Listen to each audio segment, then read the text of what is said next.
Allow the children to handle the budget every year. It's okay. Off your mind. It's okay. She Off your mind. like me. Chai! Now wow, people wey suppose talk truth to power don't off mic. And if we talk, now 500,000 they go summer us call them hate speech. But fear not, Maiyegun don't come. Him go torchlight every corner, nooks and cranny of all these bad people where they spoil our country.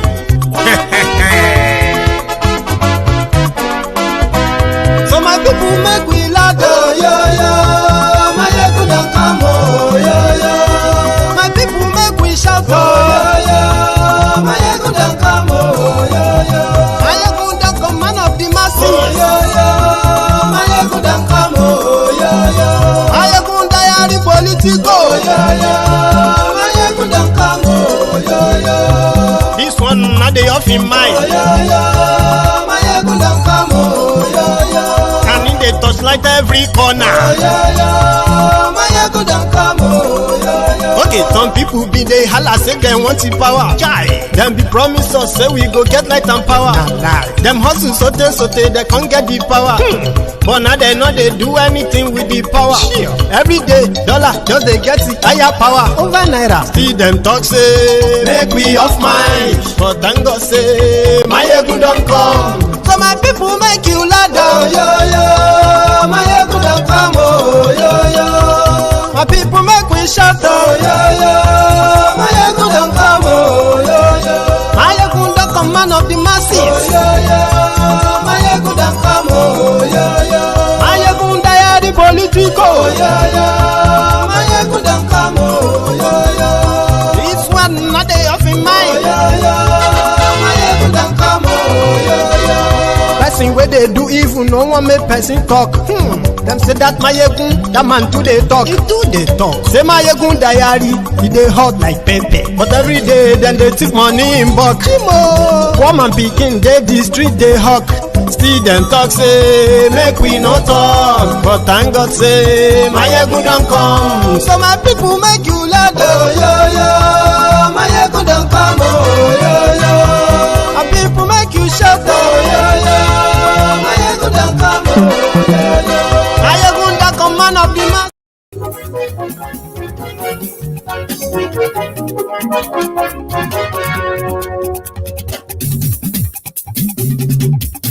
Hello there. Maiyegun làwọn mọ̀ làmọ̀ tó dòdòdò. Maiyegun diary, Maiyegun number one. Maiyegun làwọn mọ̀ làmọ̀ tó dòdòdò. Good morning to you, good afternoon to you, and good evening to you from wherever you are watching from. This is Maiyegun live. Lórí YouTube. Maiyegun diary, Maiyegun number one. Gbogbo bó ṣe ń lọ ni Maiyegun já wa sí. See quickly, Diary, Maiyegun number one. I have two news for you. Kì í bó níbẹ̀ o. Maiyegun diary, Maiyegun. One is good, Bá ṣe rere, àní Maiyegun máa wí. the other one is not good. Ó sì tún ṣe rere, wàá gbọ́ níbẹ̀ o. I'll go with the bad news first. Maiyegun diary Politico. After last night's broadcasts, where I think we didn't do anything wrong, YouTube removed the video. Okay, they didn't give me any strike or any kind of punishment or anything. They just said somebody reported it for bullying, as they've always been doing. So they didn't give me a chance to get it back. But the video has already been kind of cut into 4 parts. And so many of you have seen the replay, have you not? Now I'm going to tell you the good news. Kò sí lọ́rọ̀ Maiyegun. Maiyegun diary, Maiyegun number one. Ẹ farabalẹ̀ ṣe o, kẹ́gbọ́rọ̀ lẹ́nu o. Maiyegun diary, Maiyegun number one. Àní Maiyegun làwa mọ̀ tó dòdò. Last night, the broadcast took a new turn when I announced during the program that Nigeria has happened to me. And this, like I said, took a very quick turn from what we were discussing to how the program ended. However, the good news here is that I have been contacted and I have been offered another land, okay? And that was because my land where I buried my mom was reported to have been taken. So, to start with, where my mom was buried, they have categorically agreed that it is a no-go area, that I shouldn't be alarmed. So that one is clear. Nobody is going to touch that based on the conversation we had today. So the other one, the new one I just bought, for the purpose of, merging them together for a particular project, that one has been taken, like they told me. We have taken it and nothing will happen. But that is not the next thing they said. They have offered me a different land. And for peace, I have accepted it. Okay? Which means I can tell all of us that somehow, I have recovered what was taken and would never be taken. I mean, it was a big thing, but I don't need to tell you the full, the whole gist. That's the update, the good news. Share the broadcast. Remember,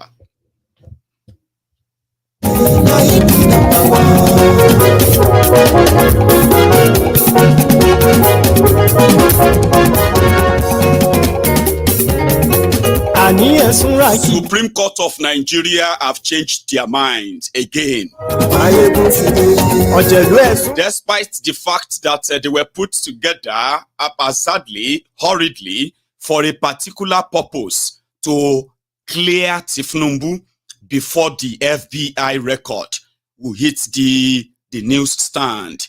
But they made mistake. They corrected that within a few hours, and after listening and then, the browsing of the opening or hearing of the appeal, the Supreme Court of Nigeria panel said they were going to deliver their judgment on the 2nd of November.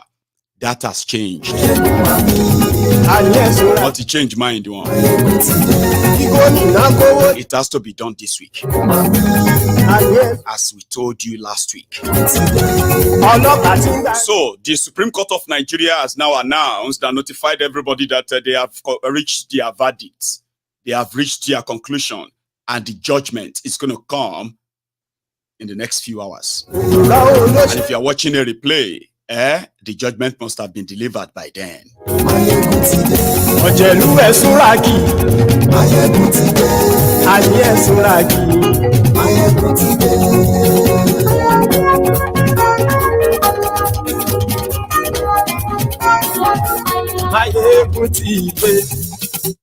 Maiyegun today. So good morning to you once again. Good afternoon to you. And good evening to you from wherever you are watching from. And this is Maiyegun Live. What you should do primarily when you join MaiyegunsDiary Politico is to not just read the caption of the broadcast. Take your time and read the description of the broadcast. The reason is because it is going to give you the idea of what this video is going to be all about. And by so doing, if you are a regular, you will not be lost watching 3 hours video talking about Nigeria. And having done that, right, you need to also share this, like the broadcasts. And you can then sit back, relax, and enjoy what I have for you or for us tonight. Initially, people said that Nigerians are just noisemakers, that they shouldn't have allowed this madness to last this long. That the moment they started announcing the fraudulent results, they should have hit the streets right away.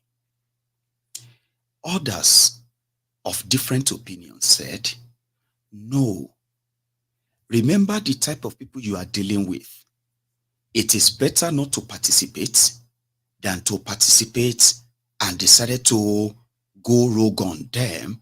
It is going to be a full setup.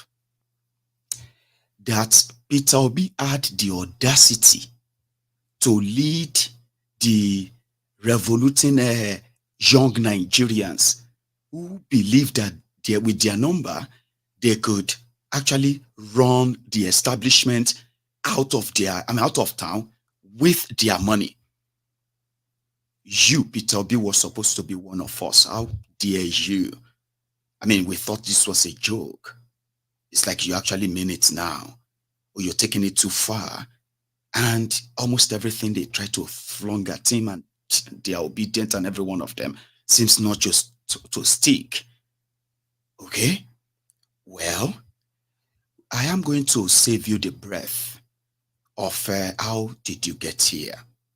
So to these people of different opinion, they believe that, I mean, if people have decided to swoop on them, okay, it would have been easily held responsible, okay, for whatever happened after. And a lot of people might say, why are you not so interested in going through the court first? There is purpose of going, or let me say, the purpose of his supporters and many other Nigerians, why they have managed to kind of keep calm in cold and murmuring was because they wanted the entire establishment to embarrass themselves, disgrace themselves, and then destroy themselves. Okay? When there will be no other option on the table. These were the people of different opinions. On MaiyegunsDiary Politico, people have expressed their own different opinions too, their disappointments. I actually have those who said, after the judiciary legitimized the fraud, since there will be nowhere else to take it to, and this drug lord and his own goons are going to lord it over them for another 8 years, whether they like it or not, all hell will let broke or will broke loose. If the judiciary, the Supreme Court in Nigeria, ignore all the evidence that are already public, and they claim because of a technicality. These are people who said they were waiting. Oh, this is not me. Oh.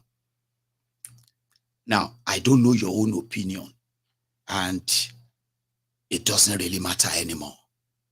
I don't know your own excuse, and I also don't know your own level of finger pointing.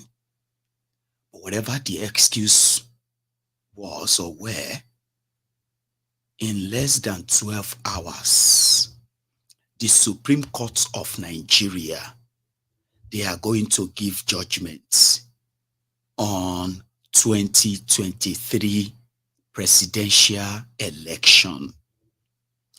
And because this is MaiyegunsDiary Politico, where I always do my best to ensure that the sickness called Stockholm Syndrome, I've been at the syndrome called the Stockholm Syndrome, will not have any lasting effect on anyone and everyone that comes across my video and my message.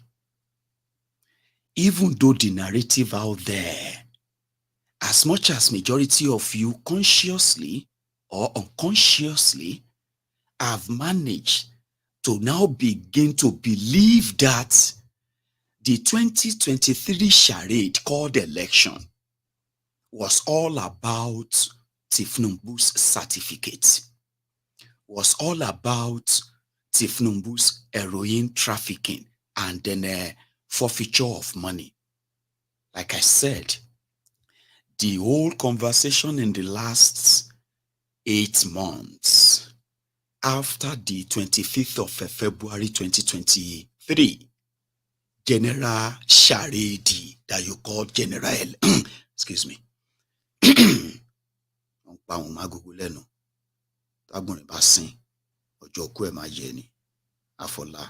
Afola, eku tawa ise ni $2 tó bá dọ́là àtúkọ̀lá wọ́n ní pa ohun magogo lẹ́nu ẹ sọ fún wọn o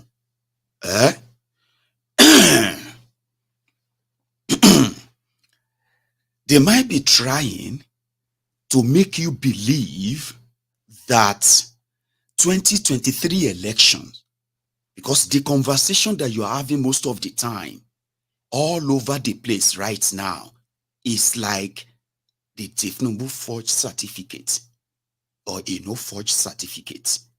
The Tifnumbu forfeited money or a didn't forfeit money. Is Tifnumbu a career criminal? And all of those things like that, No, not just that. Of course, in Nigeria courts, the reason why criminals are those controlling Nigeria is because every time they commit any crime, now you, where they accuse them and then blowing the whistle, you will be the one that will have to prove beyond reasonable doubt that they committed that crime. And if you can't convince them that they did, well, the criminal will walk and can also become president. Do you understand that? And the way the media in Nigeria works, they also love sensationalism. They don't do any diligent conversation per se on real issue. The 2023 charade with a pictorial and then other video evidence, every evidence that pointed out that you did not have any election but charade, are there in those evidence and witnesses presented to your tribunal. But the tribunal did not open them. They did not check them because of technicality. Shetima. Why Shetima? Why Shetima's name was submitted as vice presidential candidate. The same Shetima was also senatorial candidate from Borno. The two applications were submitted to INEC until the time to make the change was over. There is evidence of that. Constitutional infraction. Tifnumbu submitted 2 fake certificates to INEC and sworn under oath that they were original. Second infraction. Then INEC, having what they call the Electoral Act to conduct an election. The Electoral Act says, anybody that is going to be president of Nigeria must have 25%, must at least win into, have 25% of election held in 2/3 of Nigeria and Abuja. That is what their constitution says. And that constitution in that Electoral Act said, if nobody meets this criteria, there are steps. Now, let me explain that to you. winning 25% or winning so states, they all have the constitutional sort of ingredient in them to let you understand. Nigeria have 36 states and FCT, Abuja, which would have make it 37 states. The crafters of the Constitution of Nigeria, from our own findings, they did that fraudulent book with the belief that there is never going to be any Igbo man or woman that will ever, on his own, become president of Nigeria without winning 25%. Winning 25% easily in Abuja. Now, this can be called conspiracy theory, okay? And this is where, when Obi and his obedience came in, they dabaru everything. So you have to win 24 out of that 36 states. And Abuja, you not that win them at least 25% of the vote in those places. Okay? Now, when they have, usually in Nigeria, it is all usually 2-horse race. If it is not PDP, it will be APC. That kind of a two-way drive has therefore fragmented Nigerians into two sides of the same coin.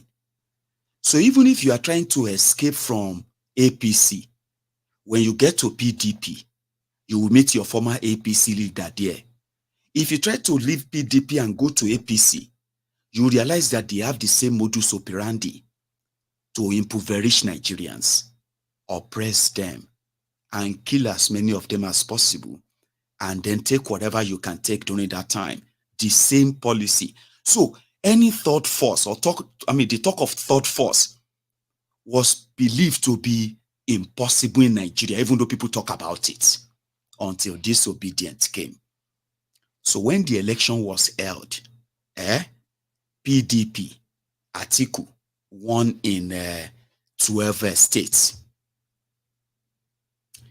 Tinubu was declared to have won in 12 states. Peter Obi was declared to have won in 11 states.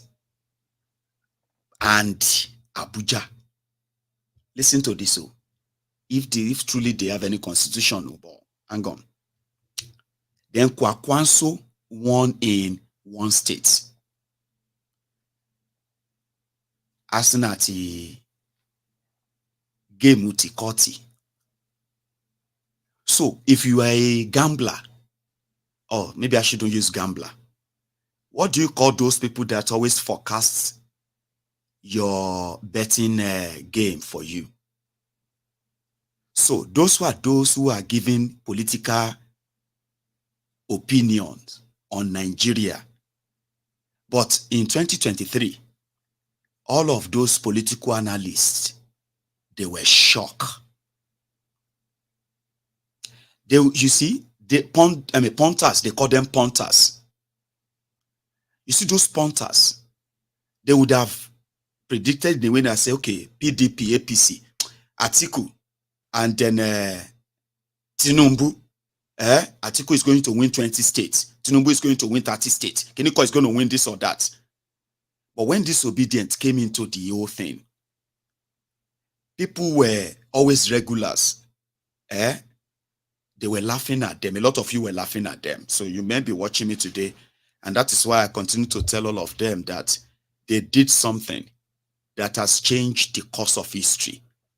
And no matter how much anyone tried to talk you down, anyone tried to gaslight you, or anybody try to finger or point you for anything that is wrong with Nigeria today, do not listen to them. Because majority of them are still yet to recover in what happened, from what happened. So, what happened? Their electoral act said if you must win, you must have 25% in so state, right? But now let's use that. And Abuja. Okay. So Tinubu was said to have gained 25% in about 26 states in Nigeria. Not that he won in 26 states, too. That even where he came second, he was still able to meet 25% there, which is constitutionally, he has already surpassed the 2/3 constitutional requirement that he must win 2/3 states. He must have 25% votes in 2/3 states. Right? But he didn't have Abuja. So Peter Obi that came into the game, for any punter, now Peter Obi come to cut the tickets. Tinubu would have just coasted home to a rigged victory, like the regular way of Nigeria. Let the highest rigger win. There has never been any election in Nigeria, let me be honest with you. It's about who can rig best. Until this obedience came, they just cut everybody's ticket.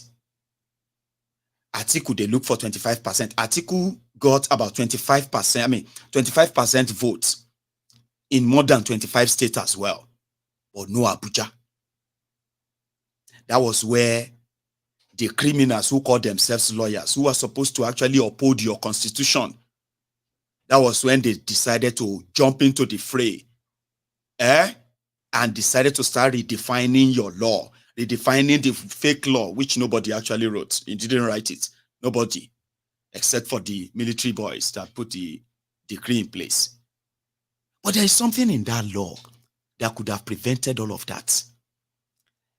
The Electoral Act says, and the Constitution, in fact, the Constitution, your Constitution says, in the absence of somebody, or in the absence of clear winner under this arrangement, you will now look for the top 2 or the top 3, okay? And you will conduct what is called a rerun. Now, let me give you that narrative proper. Let's say they were rigging for Tinubu as they did, as we all saw it, okay? I don't know what came over them that they missed Abuja. And maybe that too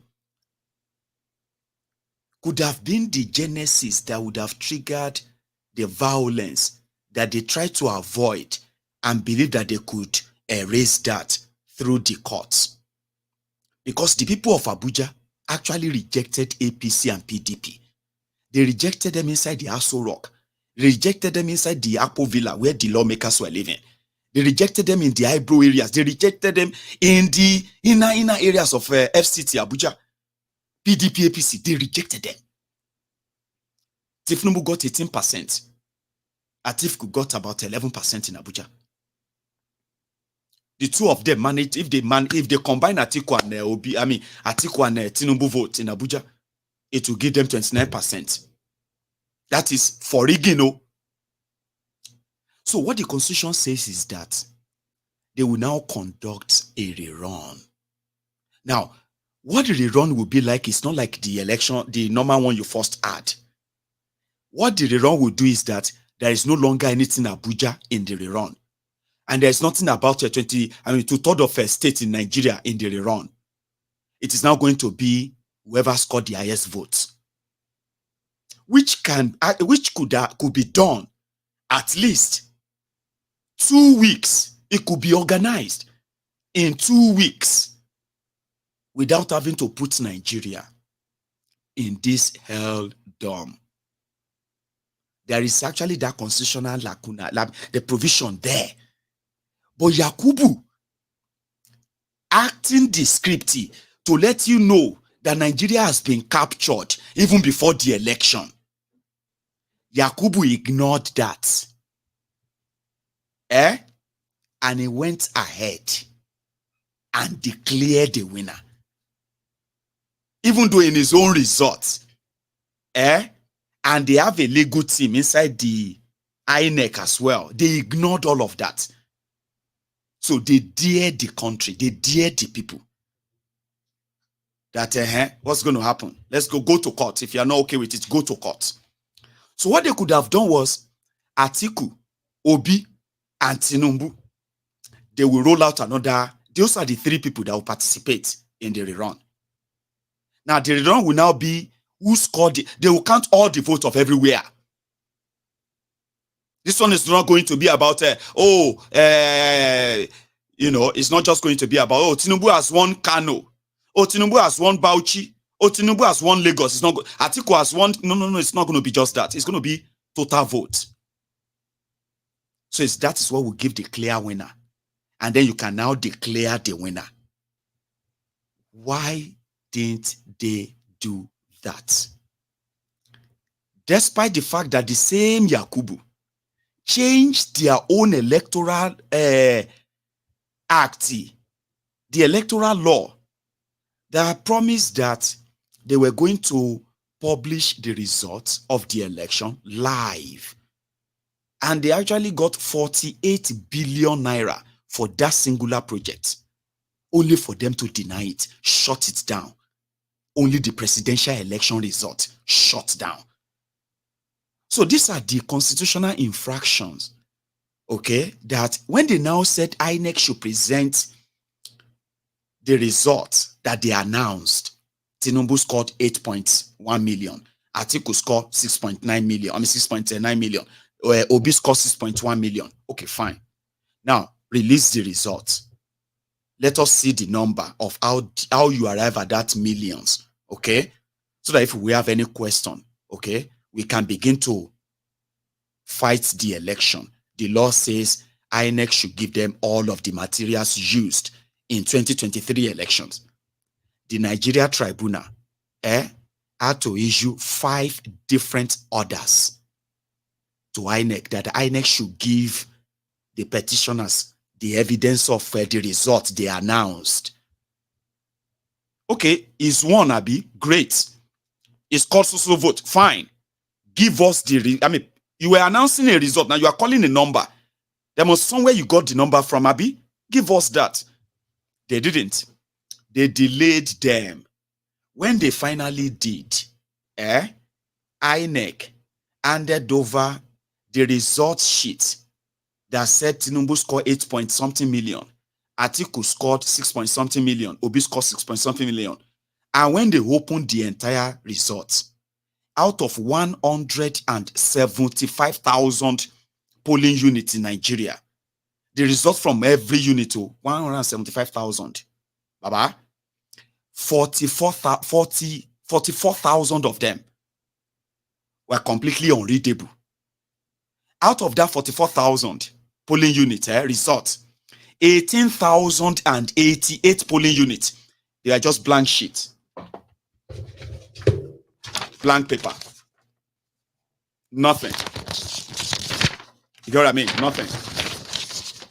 So somebody handed over 18,088 blank paper as the result of election of 2023 that they announced. And when you now took that to the same tribunal, what did the tribunal say? What did the INEC say? INEC said, objection, my lord. Don't accept that exhibit from them. They were the one who gave it to them.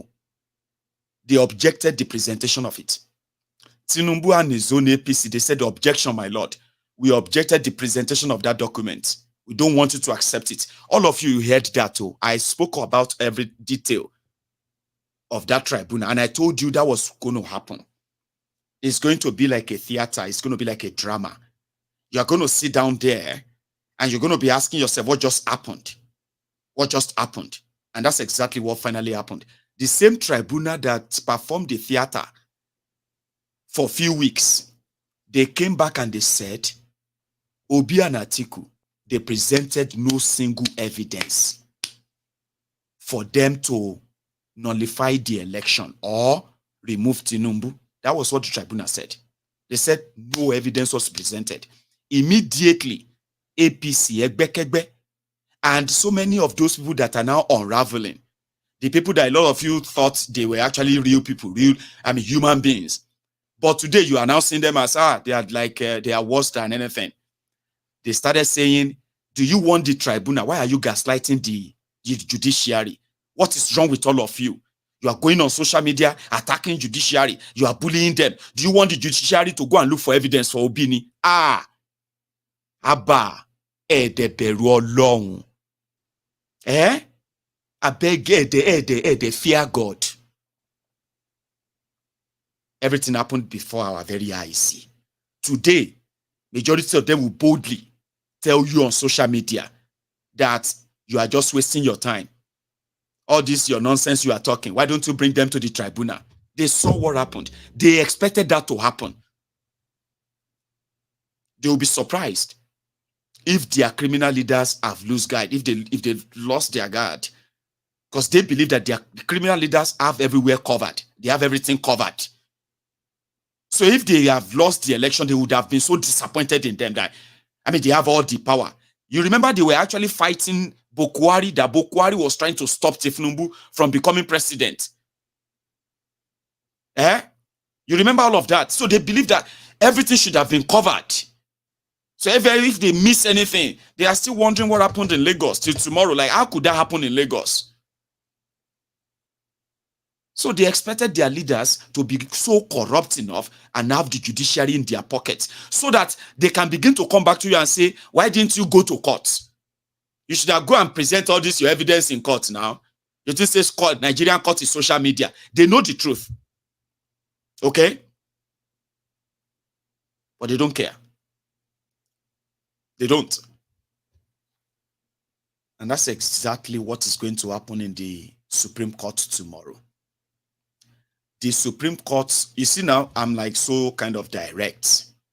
Abi, the Supreme Court in Nigeria tomorrow, they are going to say, Obi and Atiku, they were relying on unreliable, unverifiable evidence from America to remove Tinubu.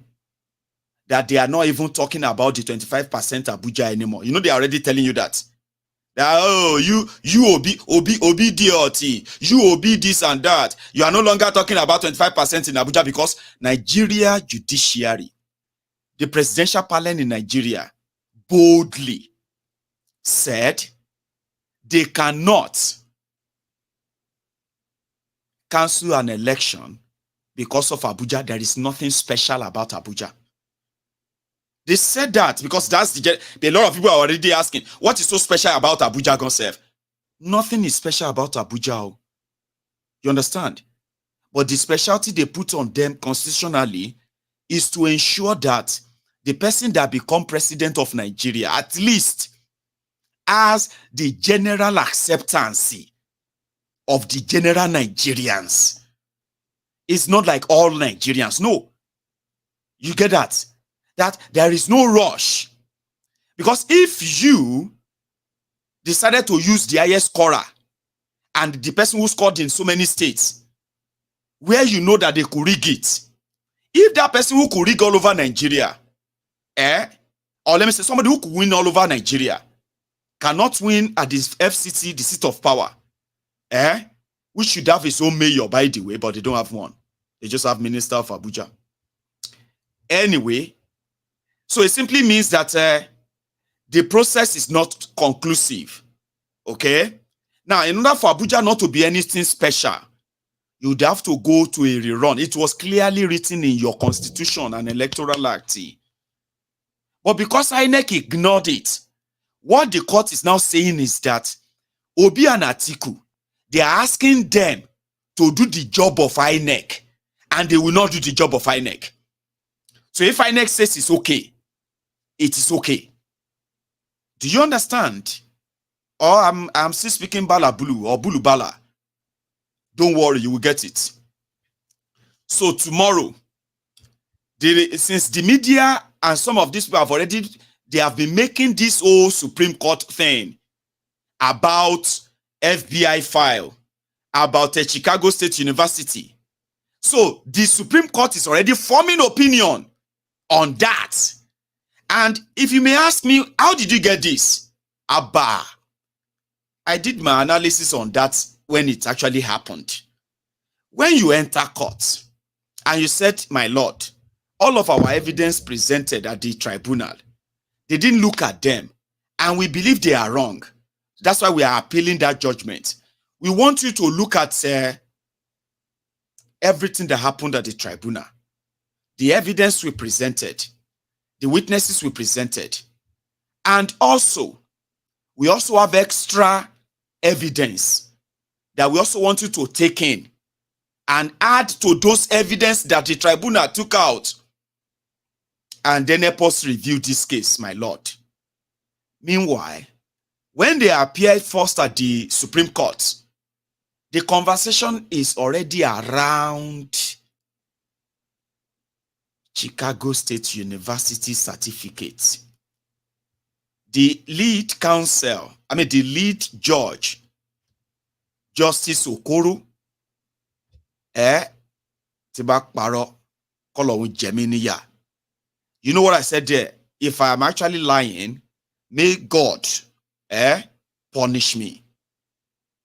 There is a documented evidence that the most corrupt, the most corrupted judge, or should I say the most indicted and tainted judge or justice sitting on the bench of the Supreme Court of Nigeria today is no other person than this Justice Okoro. They said the medal is there, and I have seen all the evidence too. Ridiculous judgments that have set Nigeria back. This Okoro has always been involved. He has been banned and banned, unbanned and banned and banned, simply because he is like a legend there. Now Okoro can lead the panel. And Okoro didn't disappoint. When Atiku's lawyers were presenting their new evidence, Okoro said, so there are two letters from Chicago State University. One claimed that Ebola A. Tinubu attended the school. Another one says they did not issue the certificate to him, that he did not graduate. Now, the justice is now was asking Atiku's lawyer, which one should we now believe now? Justice. Iru question worry. Which kind of question be this, my lord? We are here to present evidence what is fake and original to you. And you are asking us which one should you believe? Is that not why we are giving you the Genji and the original?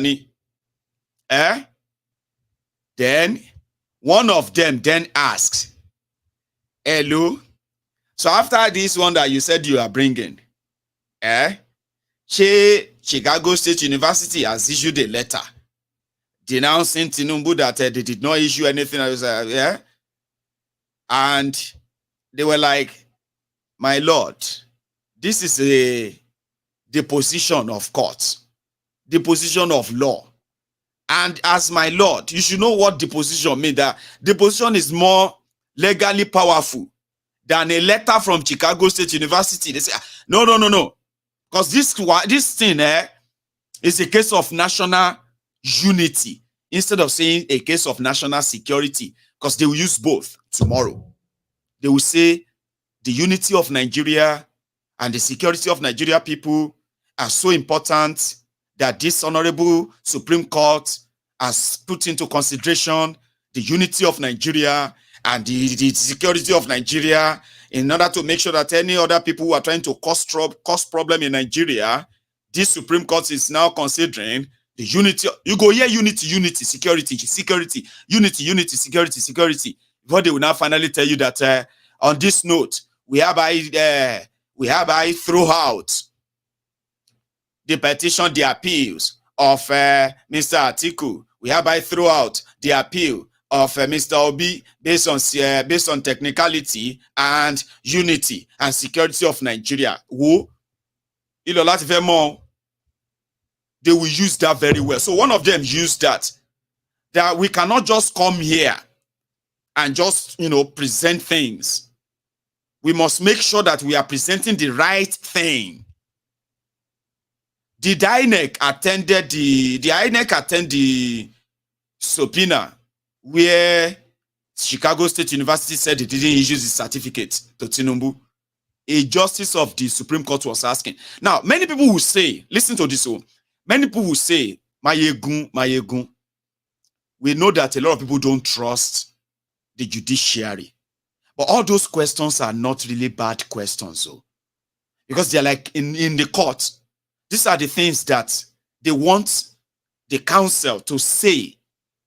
And indeed, these are the things that they are also going to put into consideration when they are writing their judgment, blah, blah, blah. So, Maiyegun, those questions are not that, they are not wrong. And I said, Baba, you may be a lawyer. John Tori or long. You may be somebody who knows the law. But I beg you in the name of God, when I am talking about criminals running Nigeria, please, Ntori or long, don't ever always trying to make it look like we are talking about real people. The people that actually respect that same law and they respect that seat they sit on. These rogues in Nigeria, my Lord, who have contributed into enabling these criminals who are also running the country, we know their game. Sure, you understand now? Don't play on our mind. Don't play on our intelligence here. We know that when they are asking you some of these things, we know where it is headed. Okay? And in fact, if we are all very much very close to, or let me say, we are up to date with the events that will lead to such conversation. I'll give you another example. During the tribunal, Chongbo, they presented all this evidence and they called witnesses and all that. The judges who are members of the panel, they had their own times too with the witnesses that the petitioners called and the evidences they presented.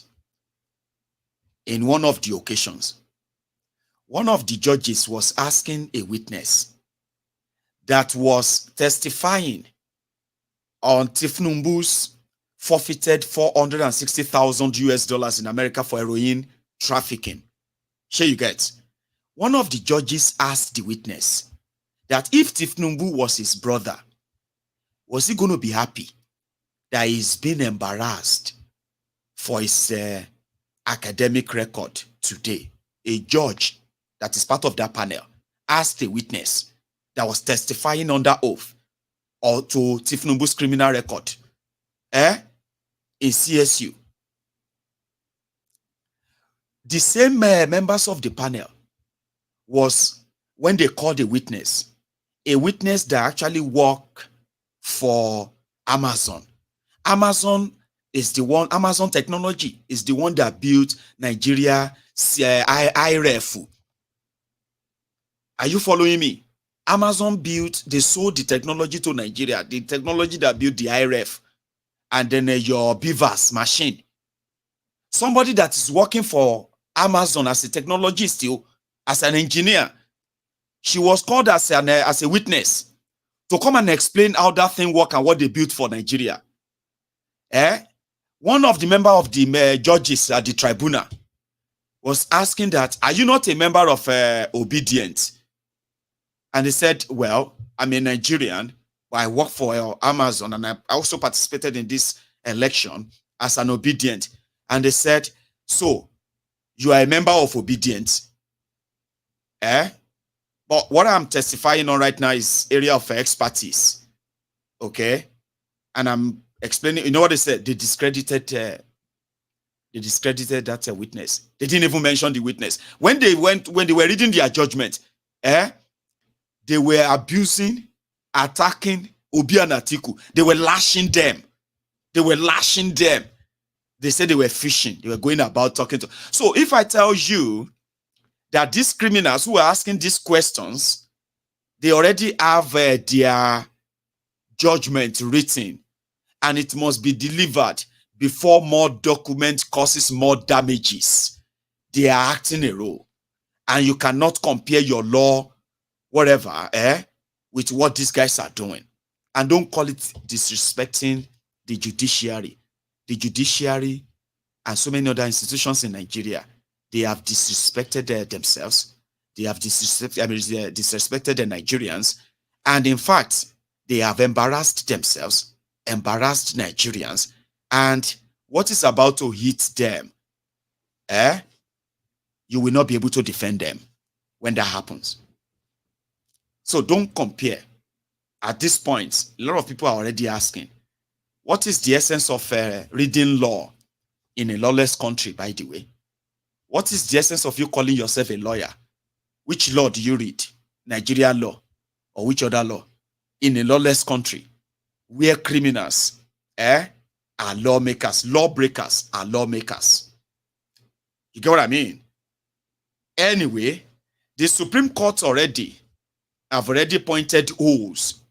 But I hope that all of you will remember that your 2023 charade, those of you that were deceived into getting your PVC, getting your water view, now, this is going to be the time to remind all of you too that, you see, those who believe that Peter Obi is part of the establishment, and those who fear that Tinubu is looking for any reason to arrest and jail Peter Obi, I don't know why people are not seeing same thing of Atiku, who is also challenging Tinubu. But in 2014, this APC, Egbekegbe, they led a nationwide protest led by Buhari against a sitting president, Jonathan, because of the economic crisis in Nigeria. Now, if Obi and Atiku are not really willing to die, listen to me, or willing to go to jail, or scared of being arrested by their own friends, as much as they have already professed the love and everything they have for Nigeria and all of that, and after tomorrow, when they will make final mockery of the Nigeria democracy, finally buried and, finally like gone, are Obi and Atiku going to tell all of you to wait till 2027? Abi kilo ma happen? Are they going to tell you they told you, this message is for you, the obedient and the articulators. Okay? I'm not going to call you articulators now. Sorry, not articulators or what have you. Just articulators. SPV boys.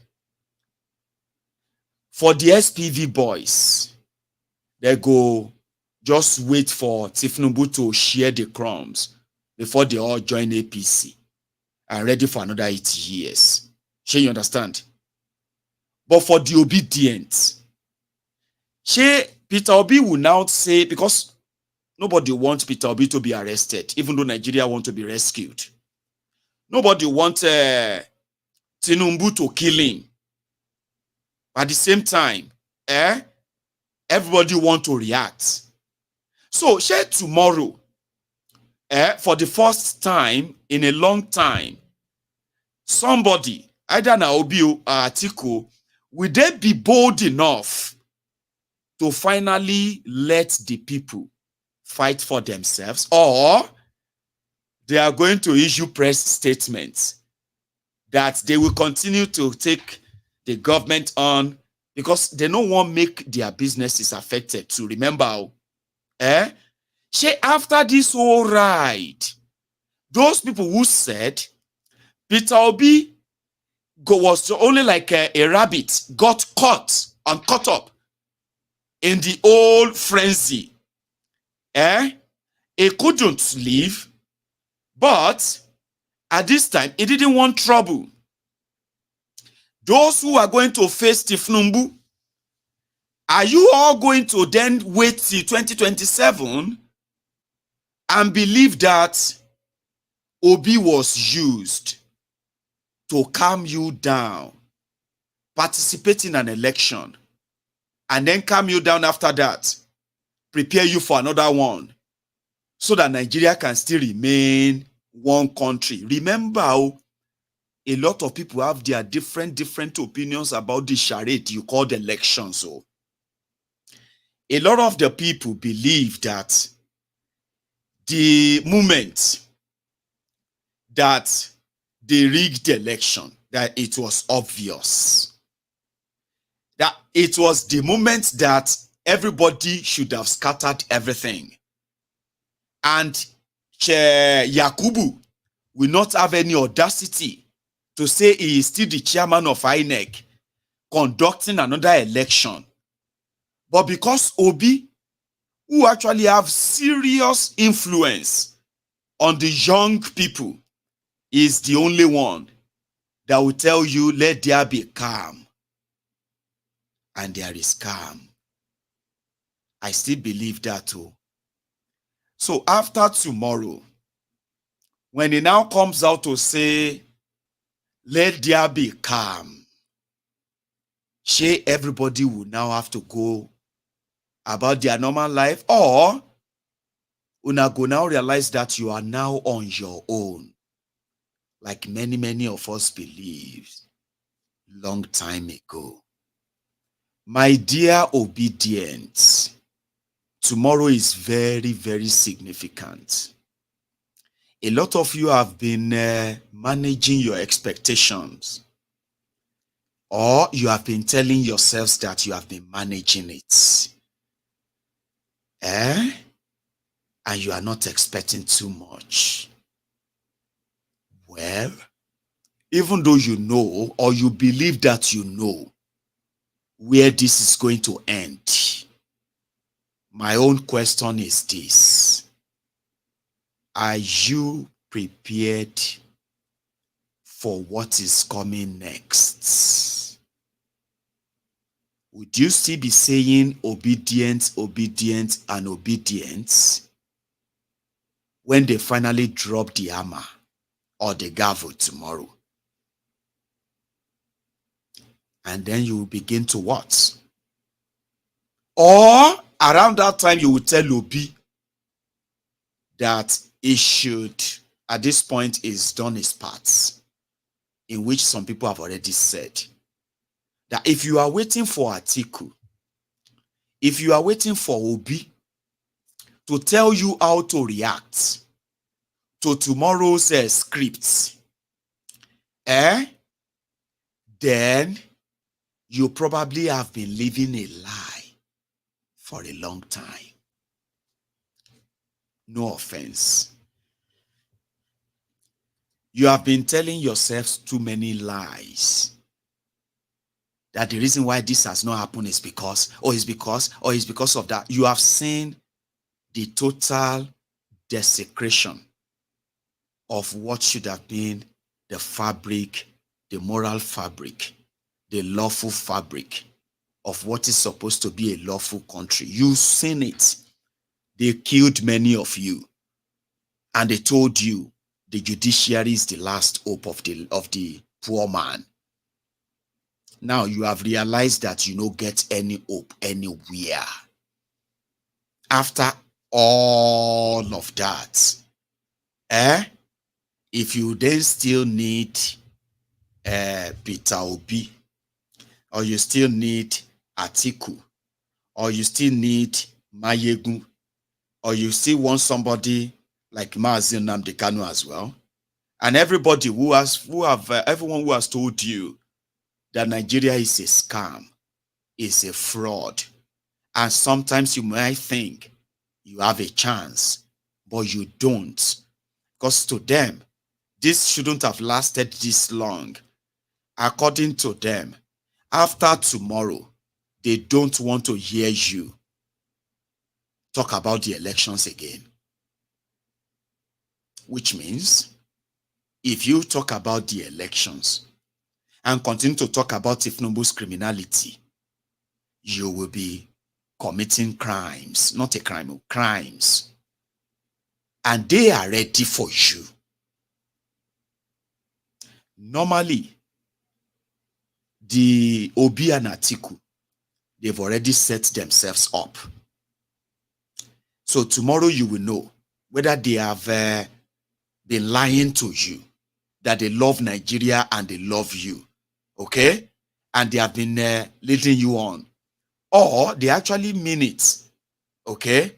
And they are ready to stand with that, including if they have to be jailed by an illegitimate government, which all of you who believe that if Tinubu is illegitimate, tomorrow they will legitimize the illegitimacy. So when they legitimize the illegitimacy, if Obi is not saying let's go, like the normal opposition would do, because the fact that they've participated in the election, they've been to court, they have signed the agreement that they will accept the final decision. Do you want me to say that again?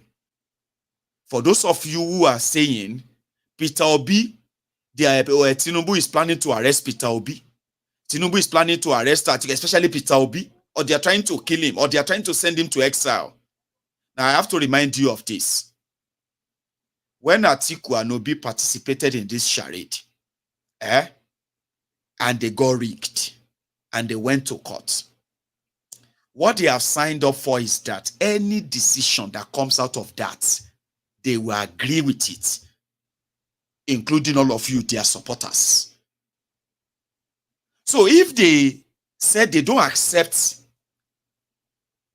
the judgment, but there's nothing they can do about it anymore, the establishment expects them to tell all of you, their supporters, that you should not do anything. Go and pray for Nigeria. Because if in their language, they condemn the judiciary, that means they disagree. So they are potentially vulnerable for arrest. So which means if Tinubu will arrest them anyway, so why can't he just prepare to be arrested so that everything can just propagate? Call up everybody. So to those of you who are worried that Tinubu may be planning to kill him, or no, they want to kill him, they want to jail him, every option is on the table. But when Obi comes out to tell you not to do anything and all of that, that is Obi washing his own hands, telling his own friends that, well, me, I have accepted, though, and I'm not responsible for anybody that does not accept. But he will still be held responsible. So let everybody know, make una not deceive ourselves, okay? Make una know they come with all these ideas of, Maiyegun, you need to know. No, I know them. I am now telling you reality now.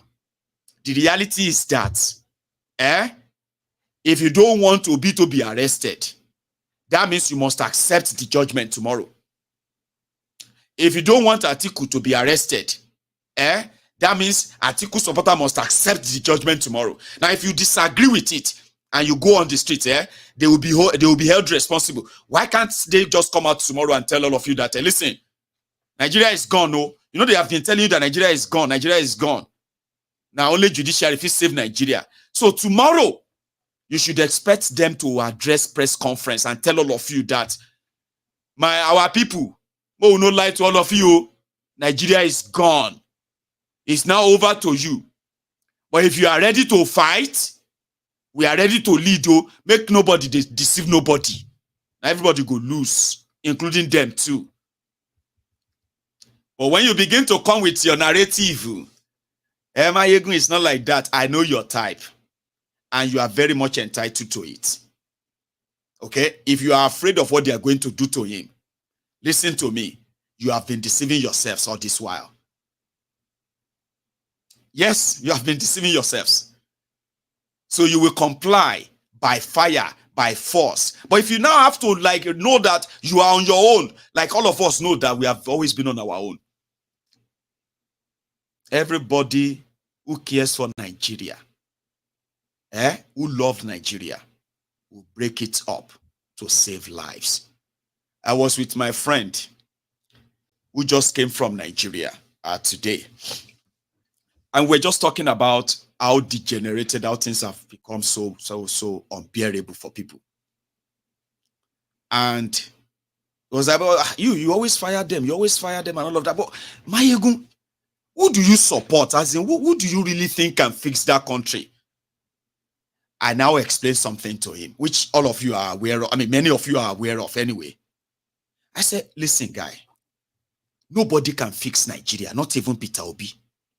I said, make I give you the analysis of what will happen, which I have told my people many times. You see? I said, if to say Obi was the one that the declared winner, two things will happen. Number one, you see all these young people that were deceived, that they should go and register to vote, they should go and get voters card, they should go and blah, blah, blah, blah, that were deceived into all of these things, that believed them. For the first time in their lifetime, they will believe that they actually have real power, true power. Because with what we witnessed in 2023, if they were allowed, if the result, an election was allowed to held and a result was announced, APC and PDP, they would have become history now in Nigeria. Okay? If there is no all this terrorism, intimidation, and all of that rigging,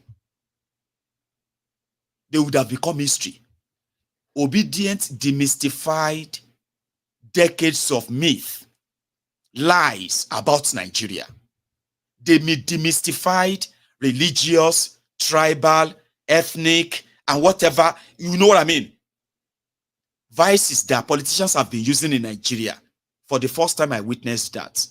They would have become history by now. But Nigeria is structured,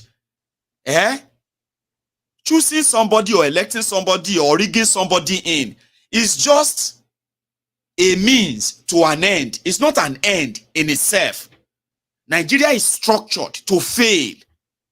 I said, if it was Obi, I said, you see this obedience, now what do you call it? It is when Obi is that president that they will now realize that I shall, I will, I must, I shall get a cock in the coin during campaign. They are all good for campaigns. In reality, they don't work that way. Even though Peter Obi faced similar kind of systemic corruption that faced him in Anambra, my brother, Anambra Okinshe, Nigeria Okinshe Anambra. I have told you that before. Now when you go realize that Nigeria is so divided and you have no idea of bringing them together, when you become that president, so all you can do is to get everybody to collect their own share. Take whatever you can take. Rabble around, dance around everything for 8 years and just leave everybody with their wahala. I said, but one thing is this. The obedient that make him president, they will now realize that Peter Obi is finding it difficult to stop the Nigerian Senate from not wasting 58 billion naira. They will now realize that there are some other mullahs that are not comfortable for Peter Obi to give order to the military to go after terrorists just like that. And they will begin to count days and weeks and months, and they'll begin to ask themselves, what is taking long now? Some of them will be saying, give him time. Others will begin to say, which time? I'm going to forget, they are all the same, Joe. Nigeria is getting, you know what I mean? I said, that will be the moment they will realize that, okay, they have that power. If they have power of removing PDP, APC, they will also remove him. I said, somehow, it will begin to give these Nigerians the true sense of their power. I said, that would have happened, but it will never fix Nigeria. It will never give you electricity. You understand? Nigeria is structured to be this way. And if Obi want to make Nigeria work, like he's telling all of you, it will begin the process of breaking up of Nigeria. If you love Nigeria, you will break Nigeria up. No matter how crude that sounds to you, it is the truth. if you love Nigeria, you will break her up. By breaking her up, you have breaking the chain that these rogues are using to hold Nigeria together for their selfish benefit only. There will be no Abuja for anybody to go to. The people of the Middle Belt will have their own country, their own democratic region as well. The people of Arewa and Sharia and the rest of that, they will have their own country. So if you decide to form what is called there's a name they have for it in government, right? Where pretty much like what we have in the UK anyway, okay?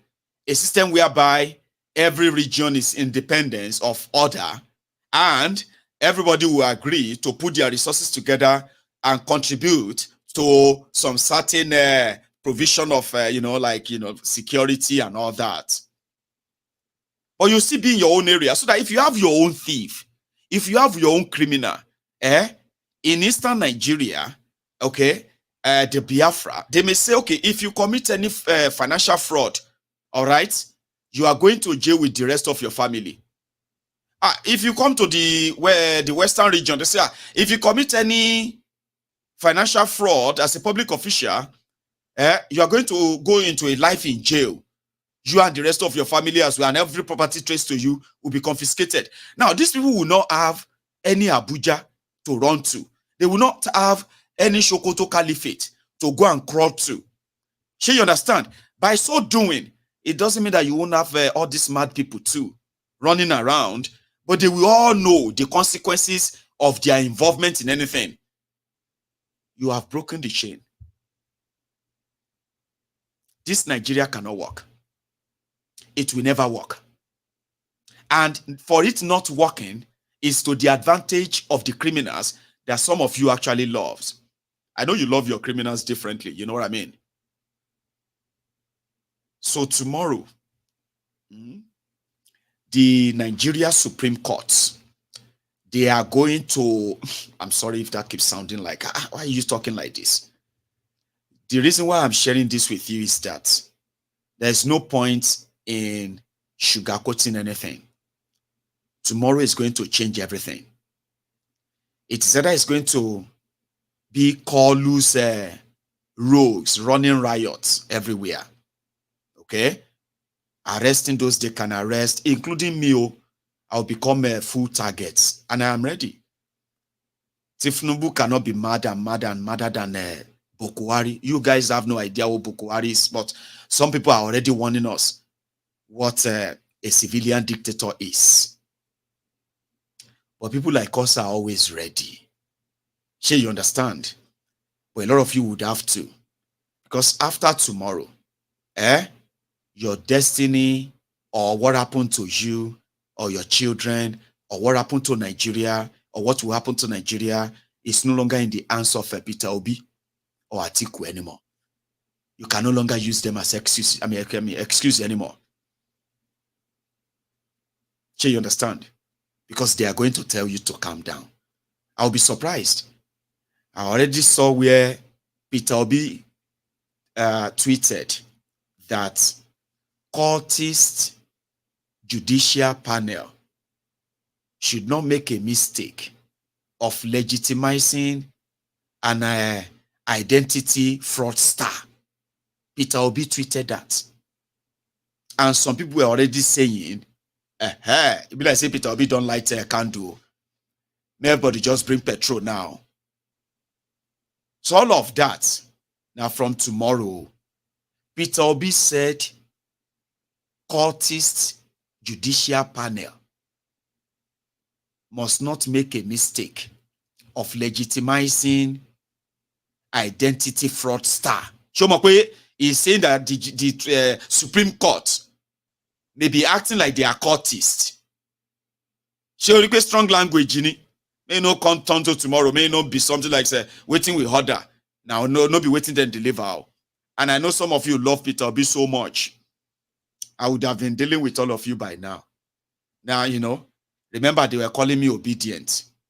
So I told this my friend, I said, something happened that I knew they were going to rig them. I just didn't know that they were going to actually have the strength to defeat PDP and APC. That PDP and APC have to expend resources to rig them out. I didn't see that coming. But the energy that they have displayed and the rest of that, the judiciary is going to, is going to complete the whole scenario tomorrow. It is only Peter Obi that can say, let there be calm and there will be calm. It will come be like, say, if you go out, you are on your own. APC, Egbekegbe will latch on that and say, Chibi Peter Obi has said you should calm down. But mind you, whether you calm down because of Obi, and then later you still continue to probe Tifnubu and say it's not your president, it's not your president, they will begin to arrest a lot of you. Maybe that is what will now trigger you to now stage your normal protest that you now call obedient protest. Or maybe from tomorrow, a lot of you are going to detach and stop calling yourselves obedient and give yourselves a different identity, which is going to say, severe Obi from what you want to face, Tifnubu to face. Because make I no lie you, 8 years John Inyeti Berelato Lalo. This is going to be an 8 years trauma again. And that is why somebody who said they were disappointed because of the way I was talking the last time. Because they believe that the way I am talking is like I am backing Tifnubu. It's like I am telling all of you that you cannot do anything. Tifnubu has won. No. I am not responsible for how you understand what I am saying. I am responsible for what I say, but I am not responsible for how you understand it. What I am saying to you is what will happen. It's not because of what I want to happen. No. It doesn't matter what I want to happen. Do you understand that now? It doesn't matter. I am telling you what will happen tomorrow and from tomorrow. You get that? Because today, you have the Lagos Abobakus, Oshogbo Alimajiris, the humbled slaves, the sophisticated morons. You have them now telling you that Nigeria has already been destroyed by Buhari and Tinubu is not a magician. You will need to give him time. Do you understand that? That is going to be your lot in these coming days. Because remember, it is the same Olori Burukus that spent 8 years chastising people like us. Profiling people like us who were telling them when Buhari was destroying Nigeria. The same Olori Burukus are already waiting to gaslight you from tomorrow by telling you that just accept it, or if you try anything and you continue to say Tifnubu is not your president, you will be arrested. They will provoke you. This is a journey of 8 years. So anybody 24 years. Forget about democracy. Forget about election. You are dealing with Tifnubu. Now only as Arailu. I've said this many times. And if this is your first time of watching my video, well, I'm sorry. If this is confusing for you, I'm confused. Why is Maiyegun talking like this? I thought Maiyegun is he wants these people. It doesn't matter what Maiyegun wants. It doesn't matter what Maiyegun want to happen. I am not here to say this is what I want to happen. No, I am telling you what will happen from tomorrow. So before you begin to now form the Voltron for Obi or Atiku, because let me tell you this, like I said, I would have been dealing with you now if everything went well. Okay, the establishment did not ambush you and change the rule of the game during the game. Because by now, you would have been the ones telling me, Maiyegun, to give Obi time. Even when I will be telling you that see things as they are going, the whole thing is beyond your Obi now. A lot of you will be among those that should have been abusing me now. You are supposed to be those to replace the Buhari Dins, the Buhari Diderins. the Lagos Abobakus, the Oshogbo Alimajiris I mentioned, because you have worked for it, Abi. If you don't understand what I mean, you are not there today. From tomorrow, a lot of you are going to become defenders of why you decided not to do anything. You are going to begin to explain to us that Tinubu want to arrest Obi. That's why you decide not to do anything. That's why people decided not to protect, because you love Obi so much. It cannot be. You are still coming for me. And that's why I told you then that I love what you are doing. And I will always tell the whole world what you achieved. But I am MaiyegunsDiary Politico. Okay? And I see you as the karma that will help facilitate the eventual breakup of Nigeria. And that is why when they unleash all their media and their resources to blackmail you, gaslight you, I decided that from my own side, I go add my voice to your millions of voices that are already vibrant and already sort of formidable out there. Here you get. I will be the one to be the bridge to the audience that are meant to be judging you. I'll be the one to tell them that you are the karma, you are the whip, that this moment, this generation will use in whipping these career criminals, back to line, and the eventual breakup of Nigeria, which is going to come from your own disappointment in the whole exercise.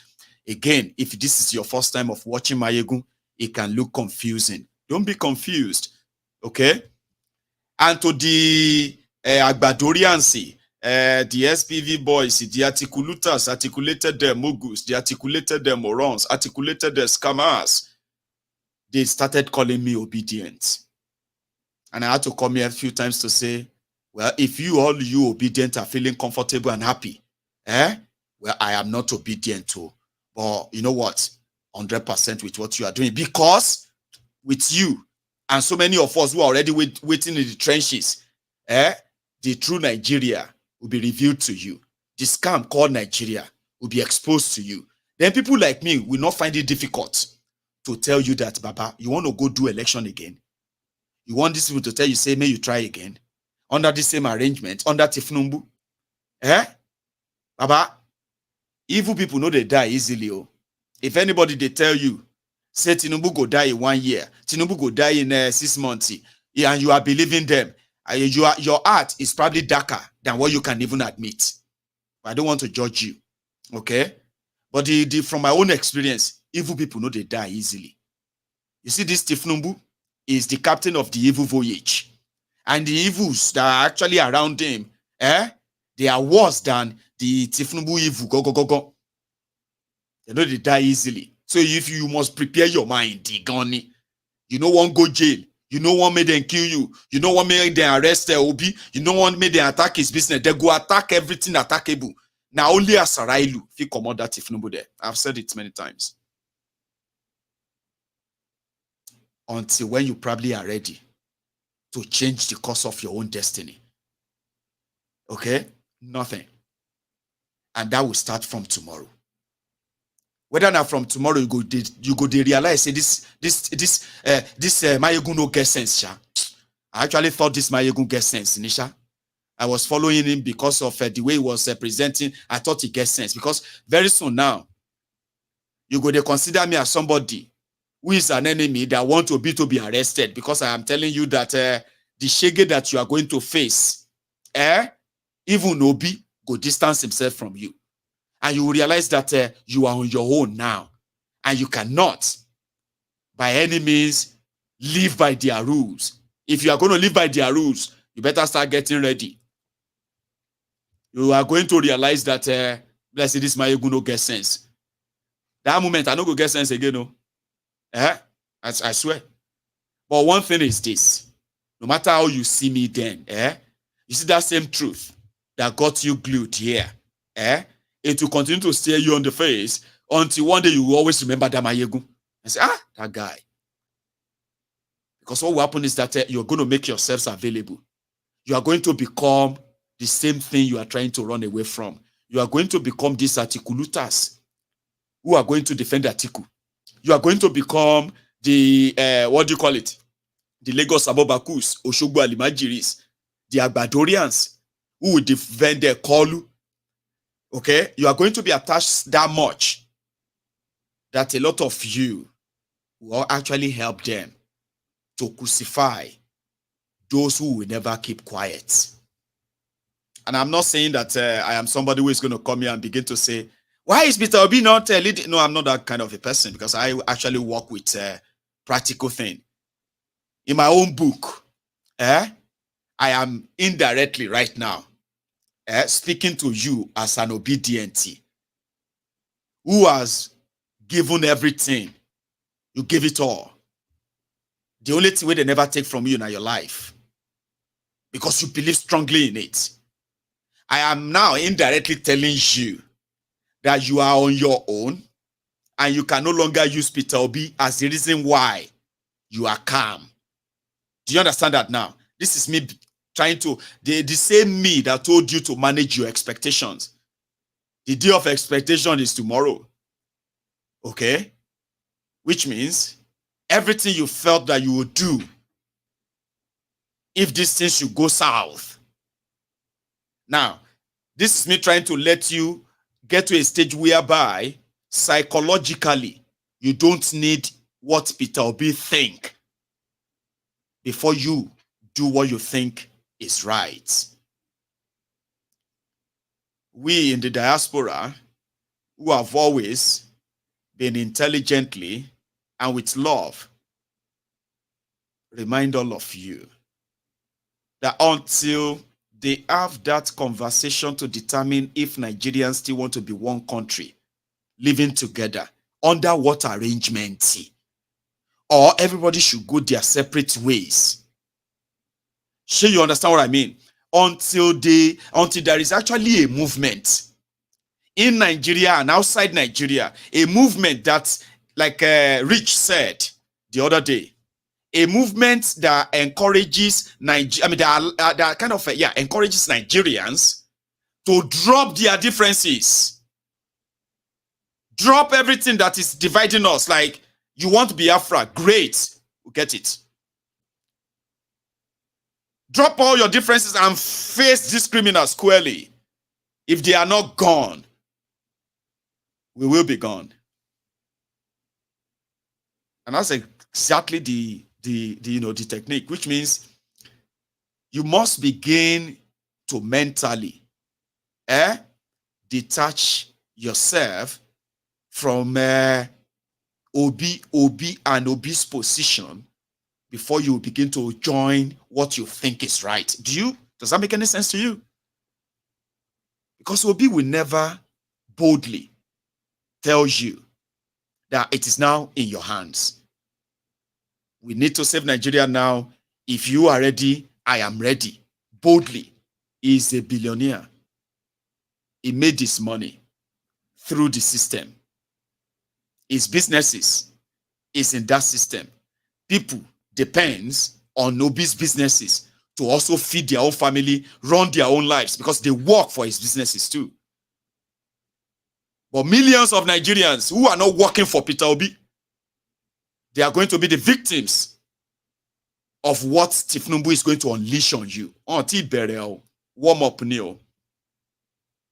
So you know why sometimes it may sound like you care for him so much, and he himself, as a capitalist, he will want to do everything to make sure that the things don't get that stage where his own business. No. The next 4 years, whether you protest or you don't protest, or whether you go out there to show them or you don't show them, Tinubu is going to target Peter Obi's businesses and wreck him.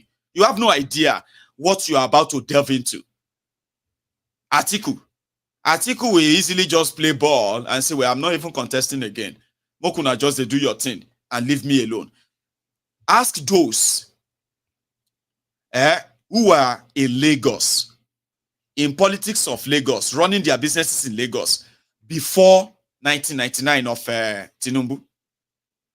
Ask where they are today. Because you cannot be making money that you say you want to contest election. in the same country, where in the same state. Ask those who are in Lagos, they will tell you.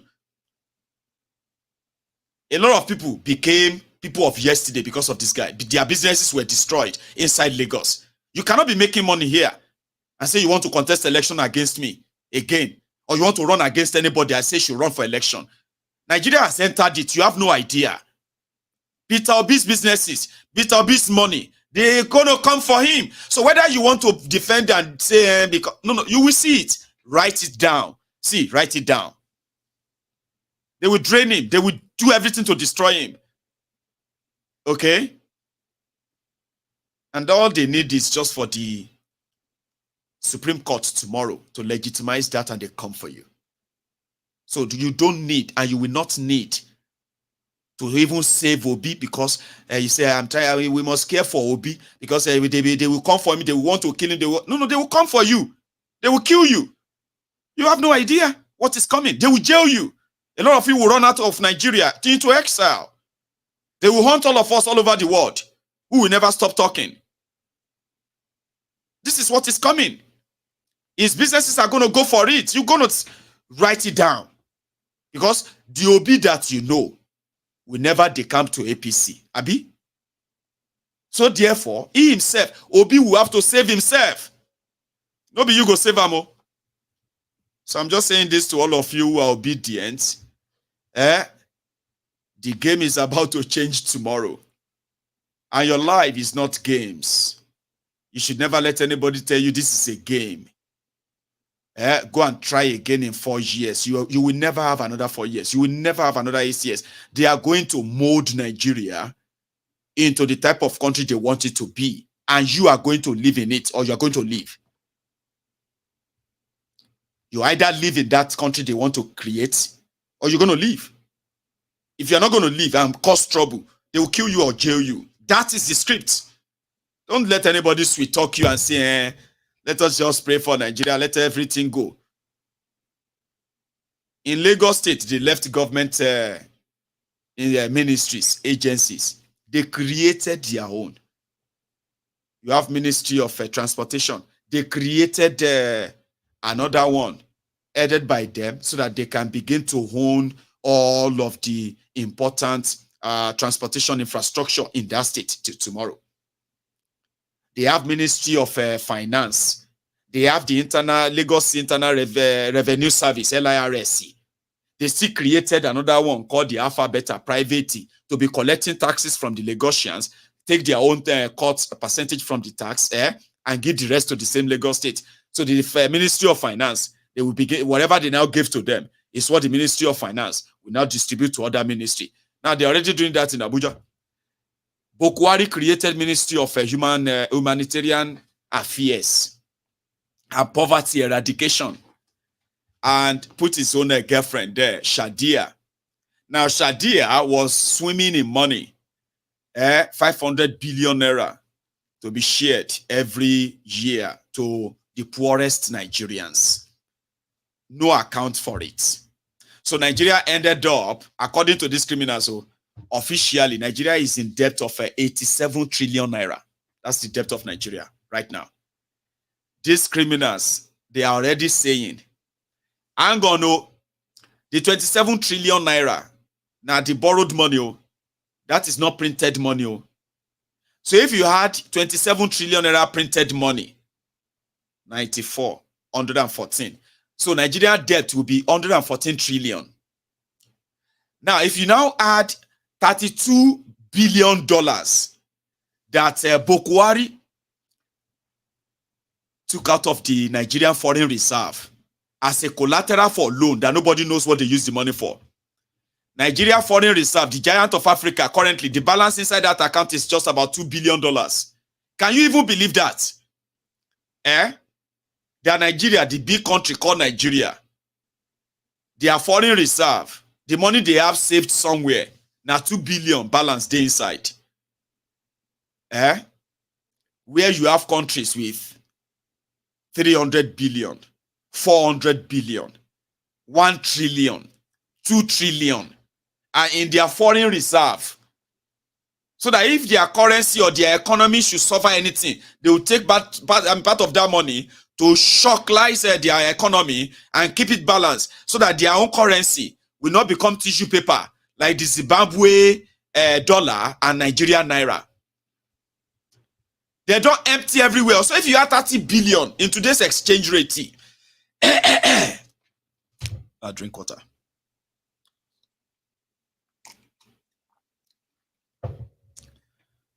If you exchange 30 billion, that's going to be like 30 trillion naira. You remember when I told you that Nigeria is in debt of over 150 billion naira? And if you convert that to today's exchange, that's like 150 trillion naira. Tifnumbu and his gang, they are saying that by 2026, the current debt of Nigeria is 87 trillion.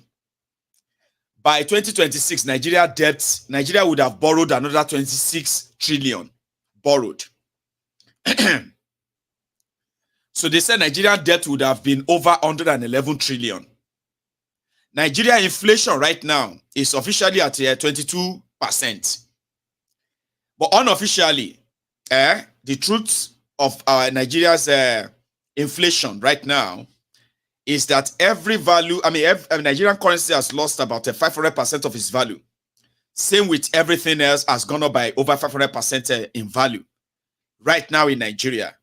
So I can tell you officially that the official figure should have been 500% inflation, okay? And unofficially 18% inflation. So Tifnumbu's economists are telling people that they are going to do exactly the same thing Bokwari did. They are going to print money and they are going to borrow money because without it, they cannot run Nigeria. Nigeria has no money.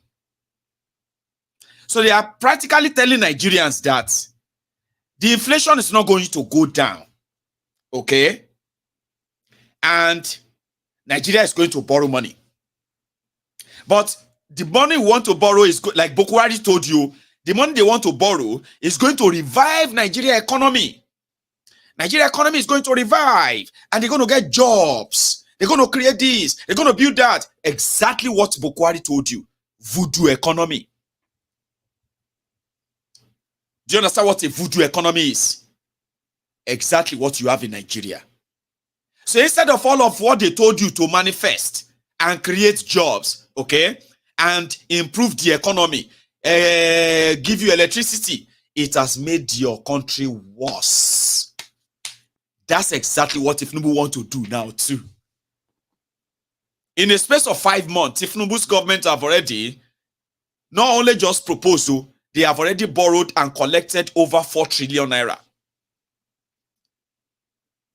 Tifnubu's government is planning to borrow another $3.4 billion, 3.4 trillion naira, or 4 trillion naira. They want to borrow another 4 trillion naira because they want to share the money for all of you.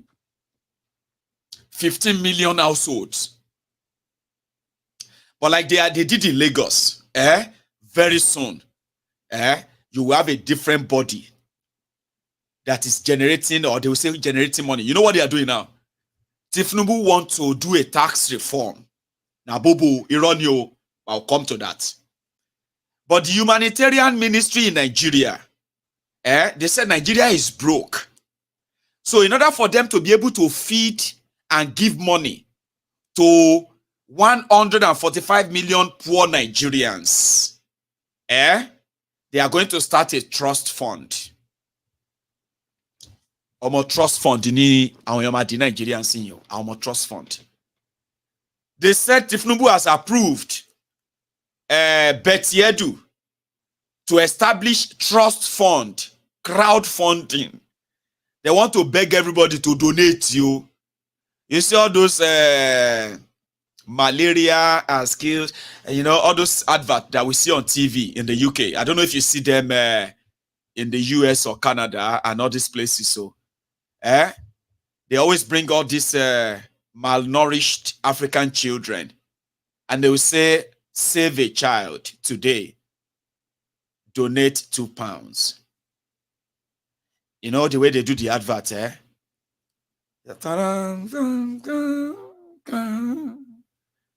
and they will just show this African child. And they will also show a vulture that has perched, like not far away. And they will say, every child. I mean, they say, no, hang on. They will be like, 6 out of 10 children in Africa died of malnutrition. 8 out of 10 children in Africa, they die of wrong dosage of medicine. They say 9 out of 10 children in Africa died of drinking from bad water. Say, 5 out of 10 die. 6 out of 10 die. 8 out of 10 die. We should donate £2 to save the rest. They say 9 out of 10 die. Ọmọ mélòó gan ló kù la Africa. They say Africa afẹ́. That's a Yoruba one, no? 6 out of 10 children in Africa are dying of malaria. 9 out of 10 children in Nigeria, in Africa, are dying of poor water. Donate £1 today to save a child. And they go come take the camera, go show the vulture. Say, you see this child? Sometimes they will say, meet Harun. Harun is a 6-year-old child from Muntawi in Malawi. In Africa, 6 out of 10 children die of hunger. In Africa, 8 out of children die of poor health care. In Africa, 9 out of 10 children die of poor water and lack of water. Harun is already suffering from malnutrition. Harun does not have access to health care. Harun, 6-year-old Harun, is starving. Harun does not have access to water. Please let us donate £2 today to save the life of Harun and many other children in Africa. In Nigeria. They go soon they show advert on your TV in America. Say 9 out of 10 fathers in Nigeria died in their sleep. You may be wondering why. They did not have any health condition. Now hunger killed them. Please save a father in Nigeria today and donate $1. You go soon they see advert on your TV wherever you are living right now, because Betty Edu has been given the go ahead. Say may they go fund me, because the situation of Nigeria to change you. Go fund me. Loma fi solve the problem. See it got to change. Better Edu. Grateful to President Bola Ahmed Tinubu today for the approval given for the creation of the Humanitarian and Poverty Alleviation Trust Fund. This is a flexible form of financing that can help us get contributions from different sectors. So we're going to have contribution from government, of course, from the private sector, development partners, individuals, philanthropic individuals, and other innovative form of crowdfunding and pulling of funds together. This is to allow for emergency response to humanitarian crisis in Nigeria. Every other day we hear about crisis, the floods, and the rest of it. We need to be able to respond adequately as a country. Beyond this, the issue of poverty alleviation is one of the agendas of President Bola Ahmed Tinubu in his 8-point agenda, and we want to be able to tackle it headlong. How much are we looking at? Every year, we hope to be able to raise at least $5 billion within this fund, and this is from the various sources that I've mentioned and even more. What shall I say unto the Lord? Yes, Lord. All I have to say, Thank you, Lord. what shall I say? Thank you,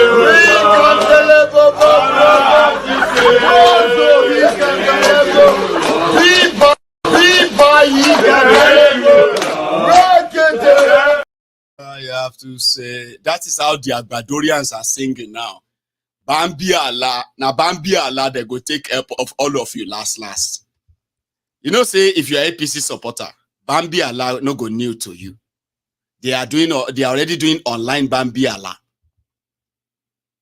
See people wey be say they go soon they carry bowl. They beg me for money to help you. You are on social media, abusing Maiyegun. Ori pe wèrè ni ẹ, wèrè ni sir, ori yin ti gbalẹ̀. Ẹ̀yin tó ko ma tó gbá bọ́ wá bá wa nbi. Under Bokuari, somebody said under Bokuari, na Goro economy. Under this Tifnumbu, na the original voodoo economy. Sherry enu wèrè boye pe 5 billion annually. We are targeting annually 5 billion naira. enu wèrè be 5 billion. When it came to the issue of the senators, lawmakers, them borrow money, buy cars for them. It reach your turn. They say na Bambi Allah, they go take feed you. Erikpa yeyin tinrun. Eh? You will just see the advert on your screen and say, Bambi Allah, Ashiri Abu, Bambi Allah, Ashiri Abu, Bambi Allah, Ashiri Abu, Bambi Allah. Bambi Allah, Ashiri Abu. Lori TV ni o. They will say, fellow Nigerians, if you are watching this video, we want you to know that, 3 people are dying every evening because of hunger. And in Kano, now about 10 people, they die out of, I'm saying, like, they will tell you, they say, please save a life today, save a brother. And you can see, they will come go take picture of one of these APC, they go take their picture, shave their head, okay? So that they go look like a poverty for real. That will go, they go say, they go do like this. You know, go talk, or you go, and on the side, you go see $1. Please donate and save a brother today. If you know save this, give me a name. Give me a name of one of these. If you are watching me on Facebook, right? Give me one name. I'm going to read the comment. Give me one name of person where they disturb you inside the comments right now. So that I can use his name or her name and say, they go just say, Abdullah, please donate $1 today. Or Abdullah, if he die by Friday, today is Wednesday. You go see advert. We go to tell you, say, this man, you are seeing his image on your screen. Is one out of 145 million Nigerians that are likely going to die of poor healthcare, flooding, hunger, all of that. Please, now Abdullah, day your screen. So, please, Abdullah, if he die by Friday, if you no donate $1, you're going to have to bring out your wallet and say, Suleiman, I want to go and see my people on Facebook. They allowed us to last this long, so more will use them. Bala, you don't have one Bala there. They will come put that Bala where they disturb you in that comment section. They say, where you are in your room, they'll say, hey, Kei, me normal, Kei, koi. Even though na shege bansa, but the man on your screen is a Nigerian from, where again? They'll say, from Borno. This man, Boko Haram has killed his entire family. He's the only one living. And he go die by Tuesday next week if you don't donate $1. Yusuf, Danjuma. They'll say, this man on your screen, Danjuma. If you no donate $1, Danjuma go die by next week Tuesday. Because they say, go kill him. And there are many people like Danjuma, 145 million of them. What is Sonny the charity case? They don't institutionalize Bambi Allah. Bokuari was traveling all over the world. And everybody said, investors are coming to Nigeria. Investors no come. Okay? But I'll come back to that one. Like I said, you whereas on social media, you are defending these criminals. You are abusing Maiyegun. But when it comes to the criminals who you are defending, money day to buy cars. Alaye, it reach your turn. They say na Bambi Allah. They go take solve your problem. Everybody in the room. I'll show you this. When they ask one of their senators, about kilo day now, 160 million naira per car. Kilo day, Shogun Layeni. Listen to his response. Explanation I'm going to give to Nigerians that the choice of Land Cruiser was based on one, comparative analysis of cost, of technical issues and durability. Nigerian roads. Are you getting me? We want something that we can maintain for another 4 years. And the issue of buying vehicles for National Assembly, you know, it's a recurring decimal. Every assembly, it will always come up. We should at least let the public, let them have a little trust and confidence in us. If you go to state houses of assembly today, check out. Most of them, before they were even inaugurated, the governors will have bought vehicles waiting for them. Even local government chairmen, I know the vehicle my local government chairman is using. So why National Assembly alone? Maybe the last question. The last question about the cost. The cost. Hello? Yes, sir. The cost. Yes, sir. Let me tell you. Hello? Yes. Hello, listen to me. Yes, sir. You know I'm the chairman services. Yes. When I came into the Senate, when they gave me their liability, we have a liability, they had a liability of over 16 billion. That is made up of different things, including vehicles of 7 assembly, 8 and 9 assembly. If you are a businessman and you supply vehicle to somebody in 2014 or 2015 or so, and up till now, they are owing you. I'm not trying to defend anybody. If you see them selling, hello, if Land Cruiser in the market, let's say is a cost, you don't expect somebody that will supply it to you to supply it at the price they are selling it in the market. Am I talking to somebody? You have to leave a margin. And the civil service for supply, they allow for 25% margin plus VAT. And VAT, I think VAT now is 7.5. Out of that 25% margin itself, they will still remove 10% tax. No, 5%, not 10%. They will still remove 5% tax from it. So if they are selling, if you are just saying they are selling Prado at so price in the market, why are they buying it at? Nobody will. If you are telling somebody to supply, and he will not, he may even end up not getting his payment for 3 years, and you want him to supply it at the price they are selling in the market, nobody will do that. I want to take you back to our refineries. Nuisance lele. Nuisance lele. Nuisance lele. Did you hear that? Those are people ruling Nigeria. Did you see his body language? When he reached their turn to buy cars, money they have to borrow money that you have to, they borrowed money to buy cars. These guys took 240 billion naira from 800 billion naira loan, and they decided to buy cars for themselves. And you hear this excuse, right? But it can't reach the turn of the people. They say, now go fund me, they go use for you. I mean, some of you know, you should know that they don't even rate you. If you be a APC supporter, you suppose the day angry say they don't rate you or long. They don't rate you. Even though some of you don't get sense, or all of you don't even get sense.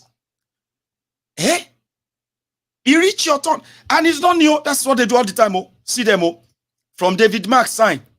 2011, 3.5 billion now for cars. 2015, 4.7 billion, Saraki. 5.5 billion in 2019. This one's now 40 billion. 40. They write to kilo shemigon.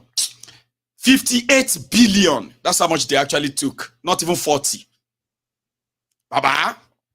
And they are telling Nigerians, okay, that you would have to endure. Take a look at this man. Let's see if I still have this man on your screen. Is Nigeria's what do you call it? Former Accountant General of Nigeria. Okay. His name is let's see if I still remember that's his name. Give me 1 sec. Idris. Yes, his name is Idris. This guy stole 180 billion naira. Accountant General of Nigeria under Buhari. He stole 180 billion. They now removed him. EFCC now charged him. Look at that picture on your screen. That is a turbaning picture. He just got turbaned. As they gave him 2 titles, 2 chieftaincy titles. Islamic, abi whatever, Emir, in Kano. They named him as Jarman Kano, which is Jarman mean courageous. So he's named as the most courageous from Kano. They also gave him a title of Ajiyan Daura as the treasurer for the Emirates in Kano. Army robber. Here you get. Probably Gumi didn't see that. That person stole. Did you see that turban? They will say, Muslims, haram, anybody that is not a Muslim, infidel. My guy, that guy stole 180 billion naira. It was removed about a year ago. He was not arrested. He was not locked up. The guy has now been given double chieftaincy title at the Kano Emirates. In that same Kano, there is a young man 3 days ago that said because he converted from Islam to Christianity, some of these fanatics from Kano, they wanted to kill him. People had to come together to rescue him out of Kano and take him to undisclosed location.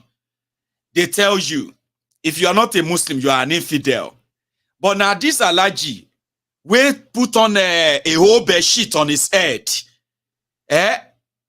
is the person that stole 180 billion in Nigeria. But he is called Courageous Kano. Kano's Courageous. And he is also the Kano's treasurer. The person that keeps the money for them. Okay? So Gumi didn't see that. And that is why when I saw Asari, they lament. And I was like, Homo, it go touch everybody. You don't see this one? Have you seen this? Of River State.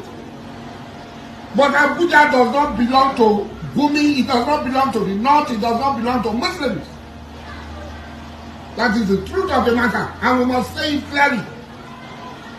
It does not belong to us as Muslims. Abuja was built with the Ijaw people's money, with Igbo people's money, with the Chekri people's money, with the Yoruba people's money, with the Isoko people's money.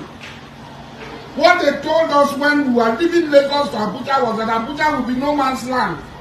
Everybody will be removed from Abuja. Every Nigerian will be an indigene of Abuja. They have changed all the laws. So somebody from Sokoto State, Gumi, who is from Sokoto State, is talking of Abuja. And what is his connection with Abuja? What is Dr. Ahmed Gumi connection with Abuja? That he will be talking about Abuja. That Wike should be removed. Muslim ticket was voted by Nigerian people because they know who Ahmed Bola Tinubu is. Because a lot of us know. I did not vote Ahmed Bola Tinubu because he's a Muslim. Because I know him. I know what he's capable of doing. And that's why I supported him. That's why I support him. Even though today I might have some things. The appointment that is going on is one-sided. We must speak out. This is not Lagos. The president must know that the party is following in making appointment as if appointment is for Lagos, as if Nigeria is for Lagos, is dangerous. He already has a lot of problems. God have We mercy know. upon us. We must point this thing out. Why should someone like Politico be in this government? After all the abuse and criticism, the president should look back at the appointment and Nuisance lele. Nuisance lele. how many times would they tell you before you know that Nigeria is not for you? Ah! Now they never leave you. They have left you behind. Photo, not be juju be that. Sorry oh. May God not allow them, make them kill you. Say Tiagasa, they Tiagasa, he fell, he fainted, he passed out. He passed out. 70 years old man. But when their people came, Alaji Asari. Anyway, me, I'm just kind of sharing with every one of us, you know what I mean, how it is and where it is. And I also want to remind all of you who are also looking forward to the Supreme Court tomorrow, so please remember this, okay, that last year, the Nigeria Court of Appeal discharges and acquitted Nnamdi Kanu and says that his extradition, detention unlawful. So, and I want you to have it at the back of your mind as you are waiting for the injustice, or should I say the injustice that you always call the justices in Nigeria to do what they know how to do best. Remember, an innocent man that is, you know, constitutionally and legally freed is still being locked up, and they chose to keep him there for a reason. You know that, Abi. I'll leave it at that, and I'll take calls tonight, okay? But I am going to need a minute. So if you are still watching me, right? We are presently over 3,000 of us on YouTube, okay? Over 500 of us on Facebook. Fair enough. You can still like this broadcast now. And in a moment, the number to call is right there on your screen, okay?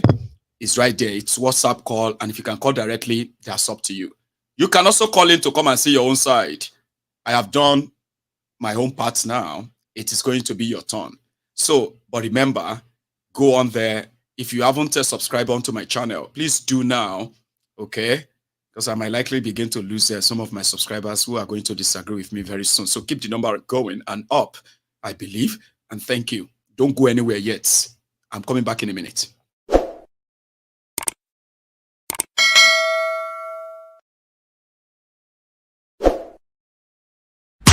until 70 years old man. Charade. He taught you. Jesus is Lord. Jesus. Woman taught you.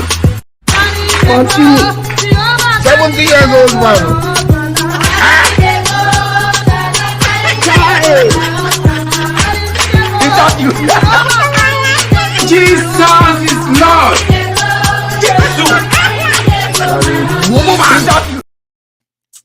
And that is me back. See, that's very quick. And I have somebody on the line already. Hello there. Yeah, Baba Maiyegun, this is Gio. Yes, sir. How you doing, Baba? You, we need to come open church for you. You be prophet. What? Okay. Now you're going to make some people jealous because people have been saying I've been prophet and I don't know why. Go on. Because what you said yesterday and what you said today, man, is a huge eye opener to a whole lot of people. I am beginning to see the script that was played in Lagos State by this man. And he's going to replicate it in the national level.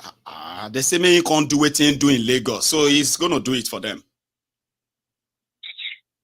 Oh my goodness. Oh my goodness. Oh my goodness. This is really Buhari Pro Max. Wait for it. Ah, Jesus. You know what they are saying about the dollar? People will talk, say Jonathan has destroyed Nigeria when dollar was 180 naira to $1, Abi. They are now saying that, that naira is not losing its value. Naira is just reaching its real value. If you reach 5,000 naira to $1, that is the real value of naira. They don't get any plan for anybody. Doom is even a fancy word to what is coming.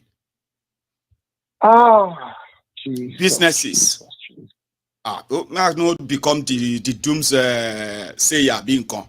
It go be. No. Nobody should call you. Nobody should think that you are supporting a Tinubu. No. What you are doing, you are really unveiling the unforeseen circumstances that a lot of people don't even know. A lot of people don't know because you just laid it on the floor. Immediately, the Supreme Court say, Tinubu won the election. That is all. That's it. Okay? He's what is called his aggression towards fighting those that never supported him. He will start doing it. Because he won't want this kind of challenge again. He would never want this to repeat itself. And for those who don't know Tinubu very well, maybe this is the time for them to begin to do some crash courses. You are in for it. A lot of people have no idea. When I was in Nigeria, in Ogun State, yes, we were campaigning that Tinubu's Ajele will never have a say in our state. And we ensured of that until dubious Dapo became our governor now, right? Like, we actually preach, we used Tinubu to preach to ourselves that anybody loyal to Tinubu can never become anything in Ogun State. We ensured of that. Yes. But they have broken my people. People have become a poorer. A lot of them, they are working for that same Tinubu now. My entire state is captured. Everywhere is captured. Election. You want to challenge Tinubu? Then they talk, say, oh yeah, we go do them again. You are joking. There will be no Nigeria for you to say you want to put a poster up and challenge Tinubu once he gets away with this. But quick question, Yes, sir. How will he be able to crumble his co-contestants, those that contested with IDP, the likes of Peter Obi? How can he destroy that guy's business? Because I know Peter Obi has a lot of his investment in overseas. Everything, they will be targeted. Baba, you have no idea what the government is near. Should you understand? That Peter Obi is still a billionaire, okay, in this Nigeria and still running his business and going through all where everybody's business goes through, Abi, is because it's not being directly targeted. Peter Obi said, if what they are doing to his supporters in the open, in public, that people are seeing, that they don't care how the world sees it, people should just imagine what they are doing to him secretly, that he himself could not come out and scream and talk. And so many people who are smart enough knows, right, that they know him. And that's why they said if they had the debts on him since, they would have used that. Since they don't have that one, to crash his business is not a matter of time. It's government policy.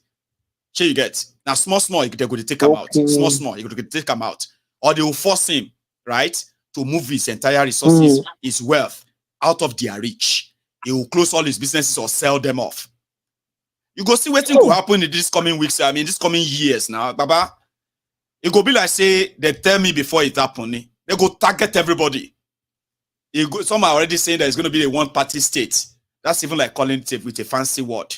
People go to contest election for the sake of, say, they just they fill in the gap. Everybody go know, say, they don't go mean anything. It is done for Nigeria, Baba. A very, very tough journey we are about to embark on. No joke. But you know one thing? You know one thing, so that everything is not gloom. Yeah. Historically, nobody has successfully tamed Nigerians without a fight.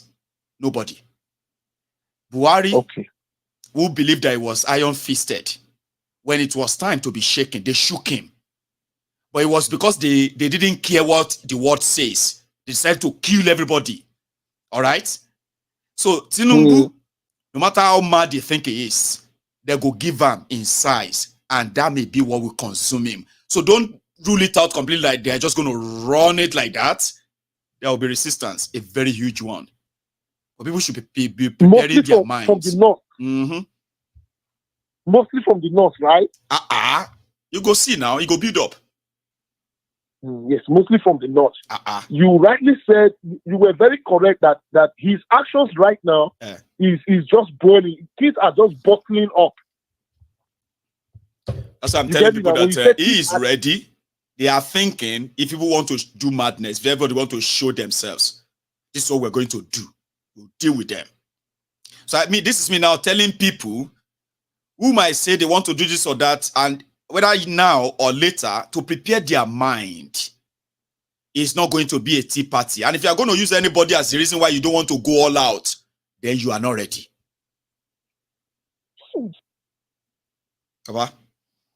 I'll take another Nigerians, to be honest with you, Nigerians are not known for pushing against government. They are not. You think so? They are not known. Abacha collected, though, remember. I'm not saying that people have won against them, but there have been several times that when people will actually push back and everybody will be like, is it? Is this it? Is this it? Is this when we're all going to rise up and do it? There's always going to be that moment in every government, no matter how mad you are. Yeah. Anyway, Maiyegun, we're all for it. Maiyegun, all that you are saying is so scary right now. So scary. It's better may everybody prepare. They may not sound good to what you want to hear. Diaspora. Yes. Can you imagine exactly what you said? It's affecting we that in the diaspora. Okay, somebody begs you for money. See? You say that, okay, let's say you do like, okay, you want to send like 100K, go give the person. And the money go just be like 10,000 for the person hand for home. Exactly what you be saying. You know, Nigeria currency is just a trash. You know what they say now, Baba? 100,000 naira is the new 10K. Okay? 10K is the new urgent 2K. Do you understand? And that's exactly how it's going to get worse and worse and worse and worse. And they are telling people that people should not listen to anybody. The naira is just reaching its real value. And they are now saying Buhari has destroyed Nigeria. Same people who defended Buhari, Baba. I'll take another one, I beg. Thank you, sir. God bless you. And you More too. grace. My regards to your family. Yours too, Baba. Thanks a lot. Okay, have a good one. Sorry about that. Like I said, it can be really bit of sad that somebody spend a lot of time. Let's make it conversational. That's why you have the platform as well. So hello there. Maiyegun Baba. I made it again tonight. Brilliant. How is it? Sake from Moscow calling again. Hey, Sake. I didn't even look at the number. I was trying to trace the voice. I wanted you to say one or two things and I'll be like, okay, is that, yeah. How is Russia tonight, Baba? Moscow, rather. We are fine. Yeah, we thank God. It's still the same as Russia. In the capital. Yeah, anyhow now. Here we are. Sure. The D-Day is tomorrow. And I'm not asking anybody of their own expectation about tomorrow. It is basically more like what's going to be next now when because tomorrow will change everything. Is that it's going to keep everybody dumber, or it's going to probably trigger something that is still going to come? What would you think? Maiyegun. The trend is about to be cut. What is coming up will shock Tinubu himself. I don't know when it's actually going to happen. No. It may be tomorrow. It may not be tomorrow. In fact, the establishment should be ready. It's not going to be a free ride. Though. I would hope so. Dojú egbò láti sọ pé kò tí kàn ó ti kan Nàìjíríà dé ojú egbò gangan báyìí ó dẹ̀ máa ṣẹlẹ̀ láìpẹ́. Nigeria not fool. Maiyegun, we should be sincere with ourselves. Nigeria are not fools. They are not. They just cajole us because of these old elders, leaders that call themselves leaders. They are fools. They are the coward. And they have been riding us for a very long time. I thank God that I belong to this generation whereby we have the mouth to speak out, and they are never relent, and we will never be relent. Never. I never understand the fight for democracy that those people say they fight for democracy in Nigeria or independent or anyhow. They don't fight for anything. They always fight for their selfishness. Starting from all of them, including Awolowo, Abiola, all of them, I don't want to know at this point. All of them. All they know how to do is their own interest, personal interest. They never think of the future. And a nation that never think of the future will collapse. Nigeria will collapse very soon. Maiyegun, everybody should hear it. Nigeria will collapse. It has come to the end of Nigeria. I don't know when. I repeat, I don't know when. But all I know is that Nigeria has collapsed. And it is the end. Thank you, Maiyegun. God bless you. Sake, you have dropped the usual bomb, and a lot of people are going to give it a follow as well. So thank you so much for making it down here today. God bless you, sir. And you too, God bless you, sir. You too. Thank you. You too. Now I have another. Thank you so much. Making it. Hello there. Hello, Maiyegun, the general. Sir. Yeah, this is Windy City. Windy City. How are you, sir? Yes. Well, I'm good. I'm good. I mean, I saw the effort yesterday of trying to get through, but it just never. I was in tears. Bless you. I'm not gonna lie. I get emotional when things like that happen. Forget about the land.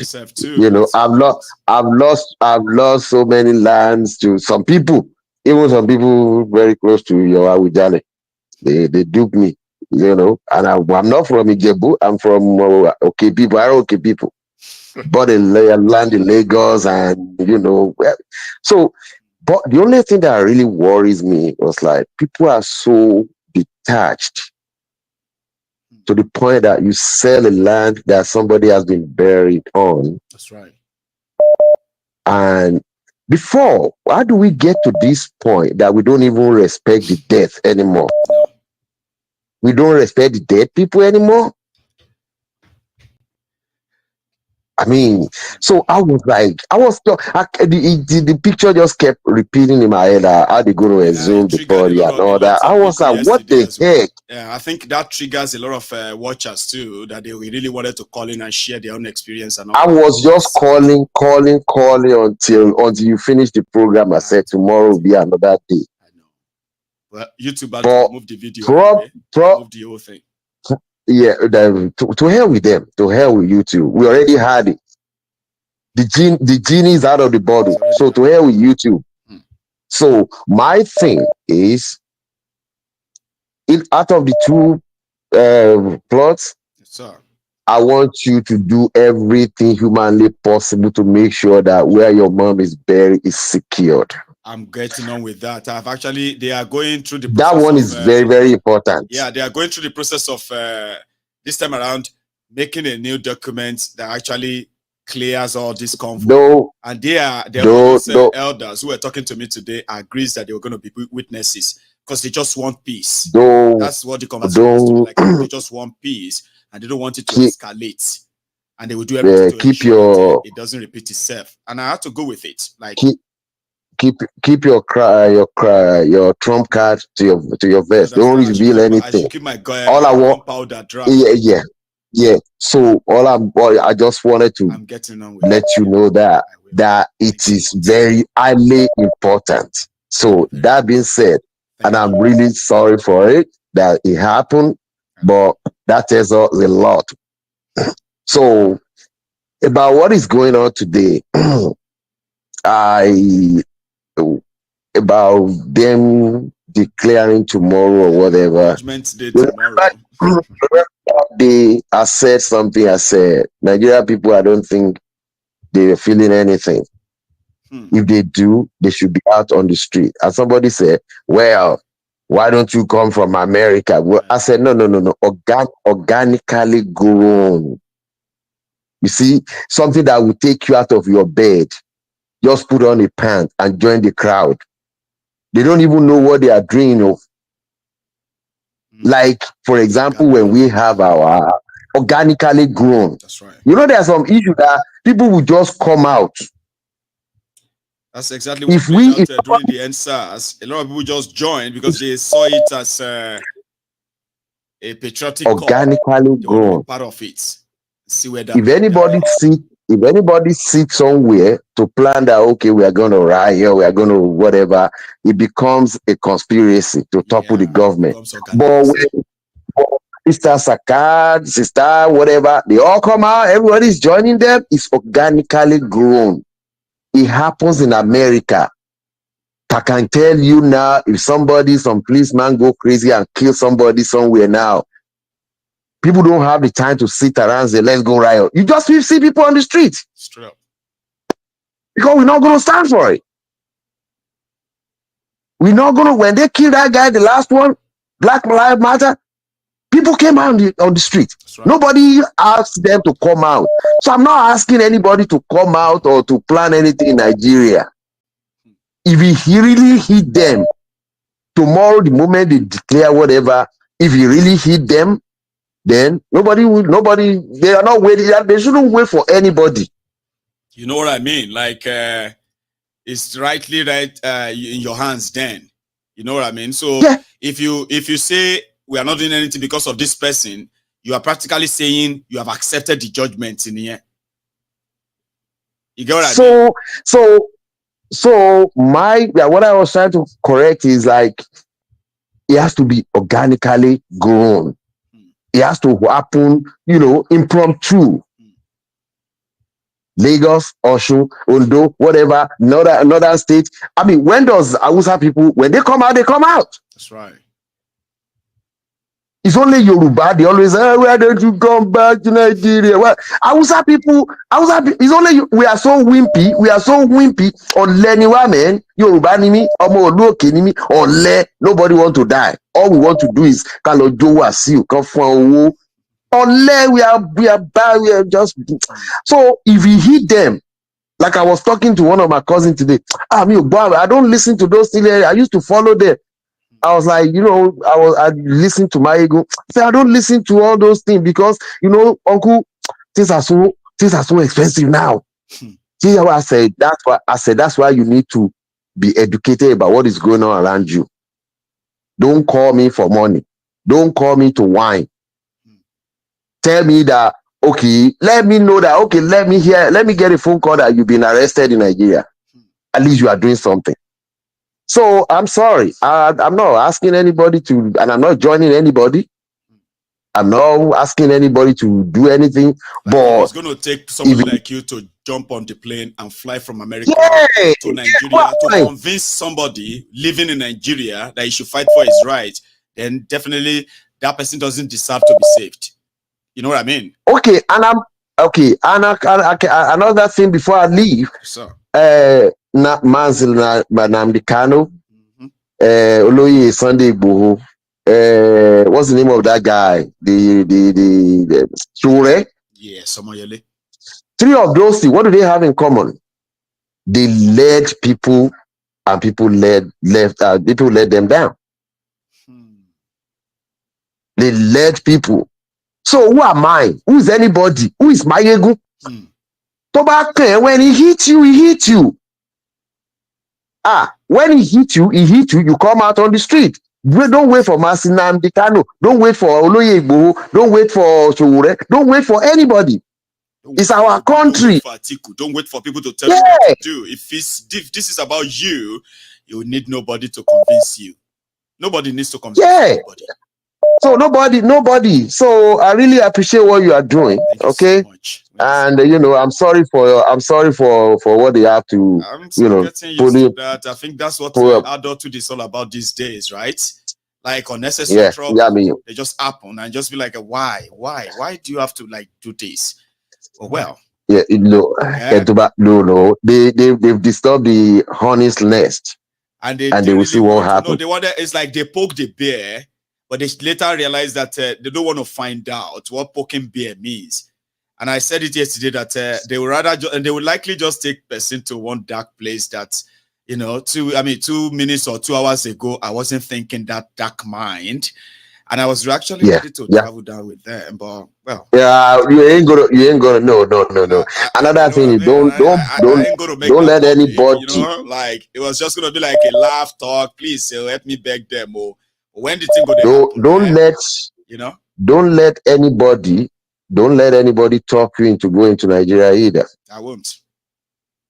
If they want to they should just eat the remaining part of participated in it. They should. You see, if they want to eat the remaining part of your mom, let them have it. All you want to know is who did what. What exactly? You know what? Yoruba man, I don't know how to say in English. When your mother buroko oweyin. Yoruba says that orukotaba ma somo eni. Okay. It is inside your belly. Have a good day. Thank you very much for all you do. Okay. Good one too. Thank you so much. That's a windy city, and yes. Oh, I just lost somebody there. Sorry about that. I'm gonna let me see if I can get this. Right, I got that. Hello there. Hello, Maiyegun. Hello, sir. How are you? Yeah, good. Yeah, I'm fine. Good evening. Good evening, sir. Yeah. So sorry for what happened, and thank God you kind of recovering them back. At least, so thank you. Yeah. At least we can breathe. Way that is watching you. We can breathe a little. I know. Not all, not bad. Yeah. So about saying something about Nigeria. Some people come here. Maybe some people come here at times because they are not a family of my. Circumstances brought them my way, and they loved it here, so they are new. Yeah, I get that.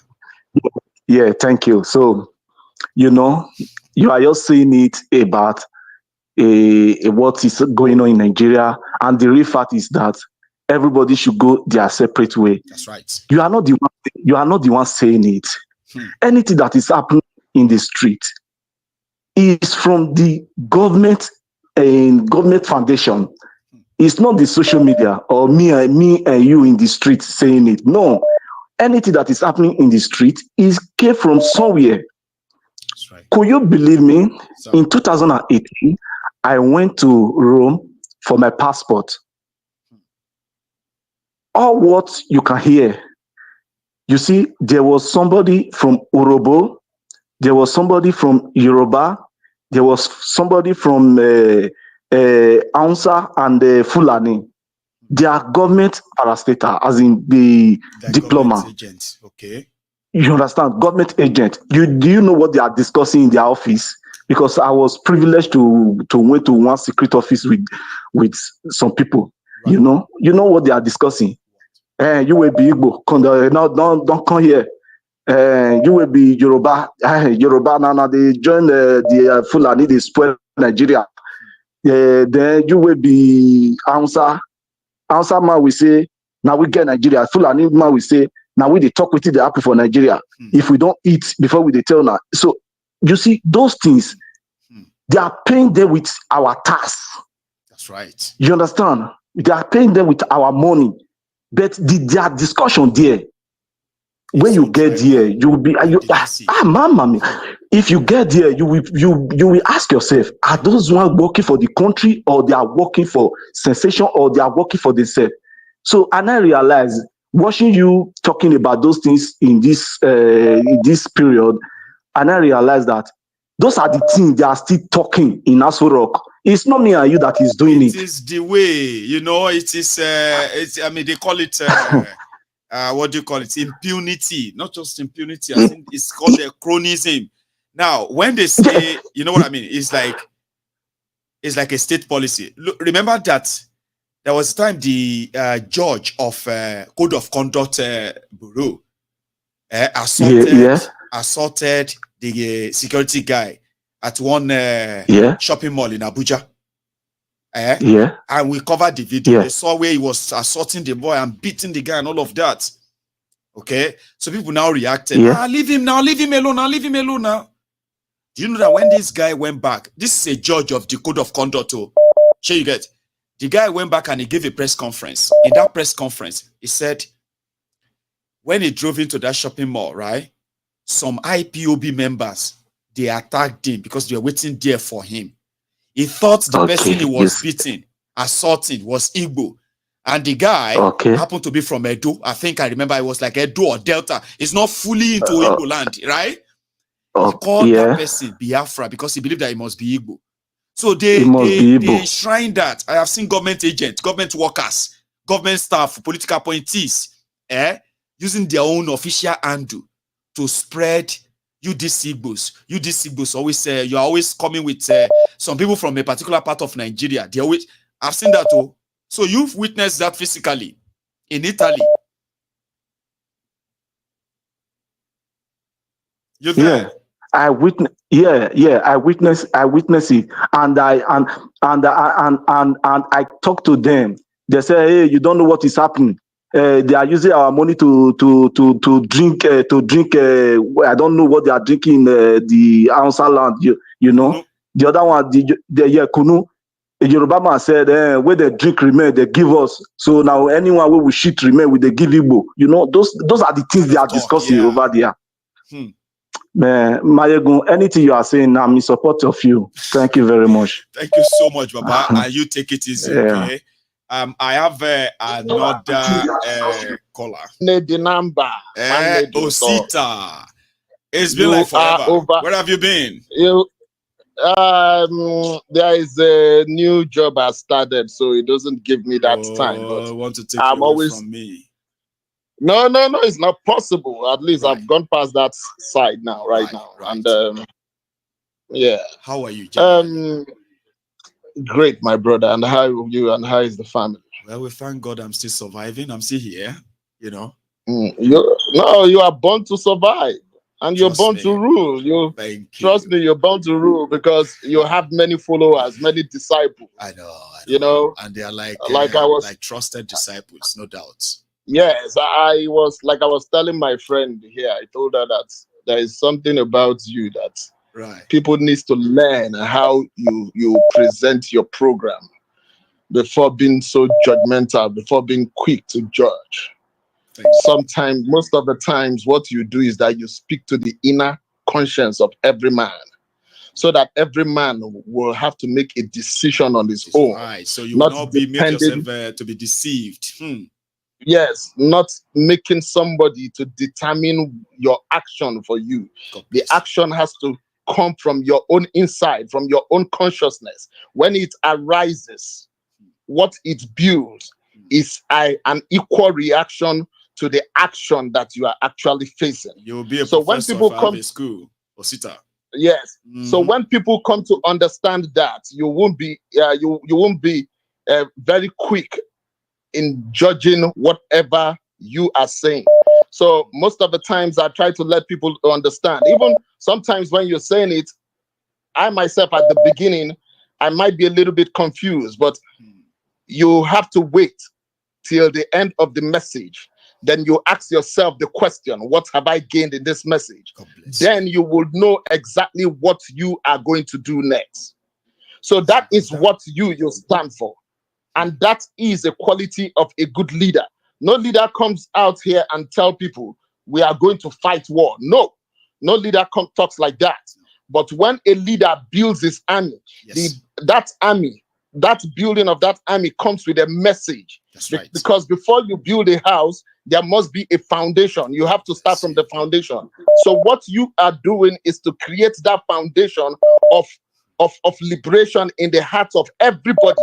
So that really when you are taking that Osita, but you know what people said? They said if a revolution is to happen in Nigeria, the first one should be the revolution of the mind. Now, when I talk for this platform, remember the revolution of the mind. Go on.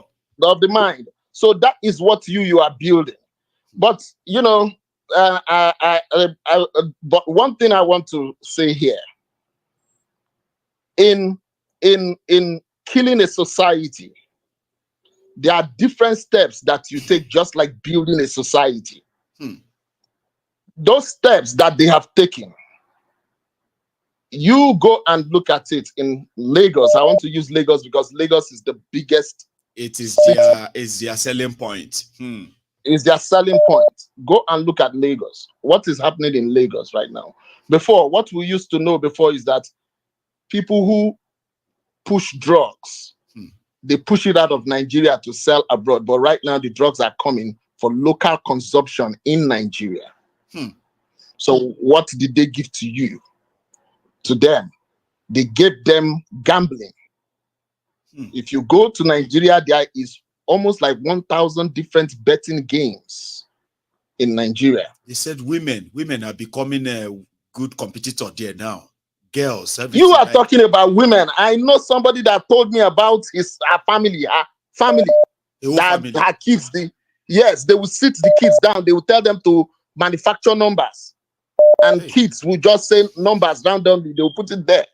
So what do they give to them? Because I was talking to one of my friends and he said, oh, that Nigerians are not hungry the way they think Nigerians are hungry. So I started making research. What is it that made Nigeria not? Yes. And I found out that he was talking from the perspective of Lagos, maybe Abuja, the mega cities in Nigeria. They are so-called mega cities in Nigeria based on population. I know. So he was talking about it. So and I said, I was now reflecting, where are people not hungry? Because they said a hungry man is an angry person. Yes. And I now realized that most of them are into gambling. They could invest 10,000 on about 5 games, and they can make 250,000 from that 5 games, knowing the fact that today Man City is going to beat Man U. Arsenal is going to beat West Ham. They know all those things. And when they bet on those odds, they most likely win. So these are the things they use in survival. So they gave them that gambling. The next thing they gave to them was liquor and drugs. Now, if you go to the street of Lagos, what is the most enterprising business now in Lagos? Is beer parlor, right? That beer parlor, when you go there, this is Pampala joint, Pro Max. According to Fela, this is Pampala joint. So what they do, the owners of that particular beer parlor will now rent about 2 or 3 rooms where they do short time business. So when they do that, they meet me there business. You will find out that these are the reasons. They don't care about what is happening around them. So this is what government gave. Just like the last caller said, he said everything that we are saying here, it is because it is what they are saying in their closet or what they are doing in their closet. So these are the reason that people don't really understand what is going on. People came out during Jonathan era when Naira was going for 200. That's right. I knew when that Naira got to $214, 14 Naira, that was when people came out in masses to say the Naira is going up. But now the Naira is going towards $1,500. I mean, 1,500 Naira. That is what is going.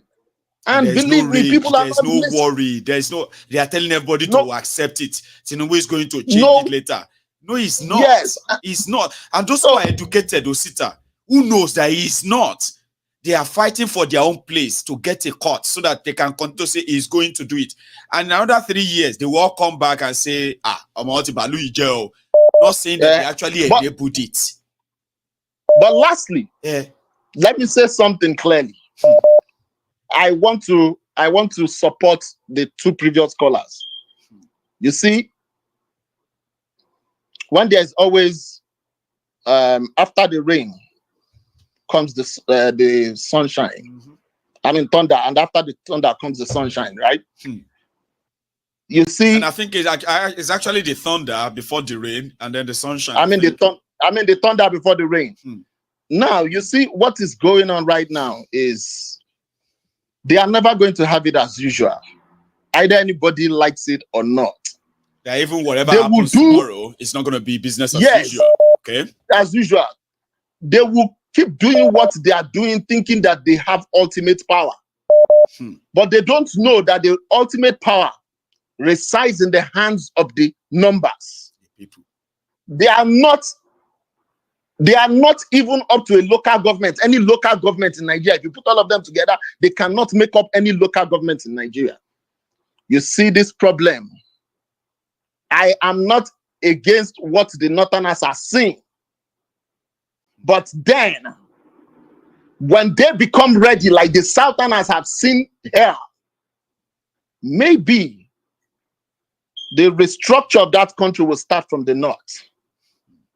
I am seeing it, mark my word. If anybody is waiting for one Sunday Igboho, one Nnamdi Kanu, one Charade, one politician to come and lead the line and say, oh, we are going. I told people, somebody, the era of Gani Fayemi is no more, because that is the only man that comes out and galvanizes people easily.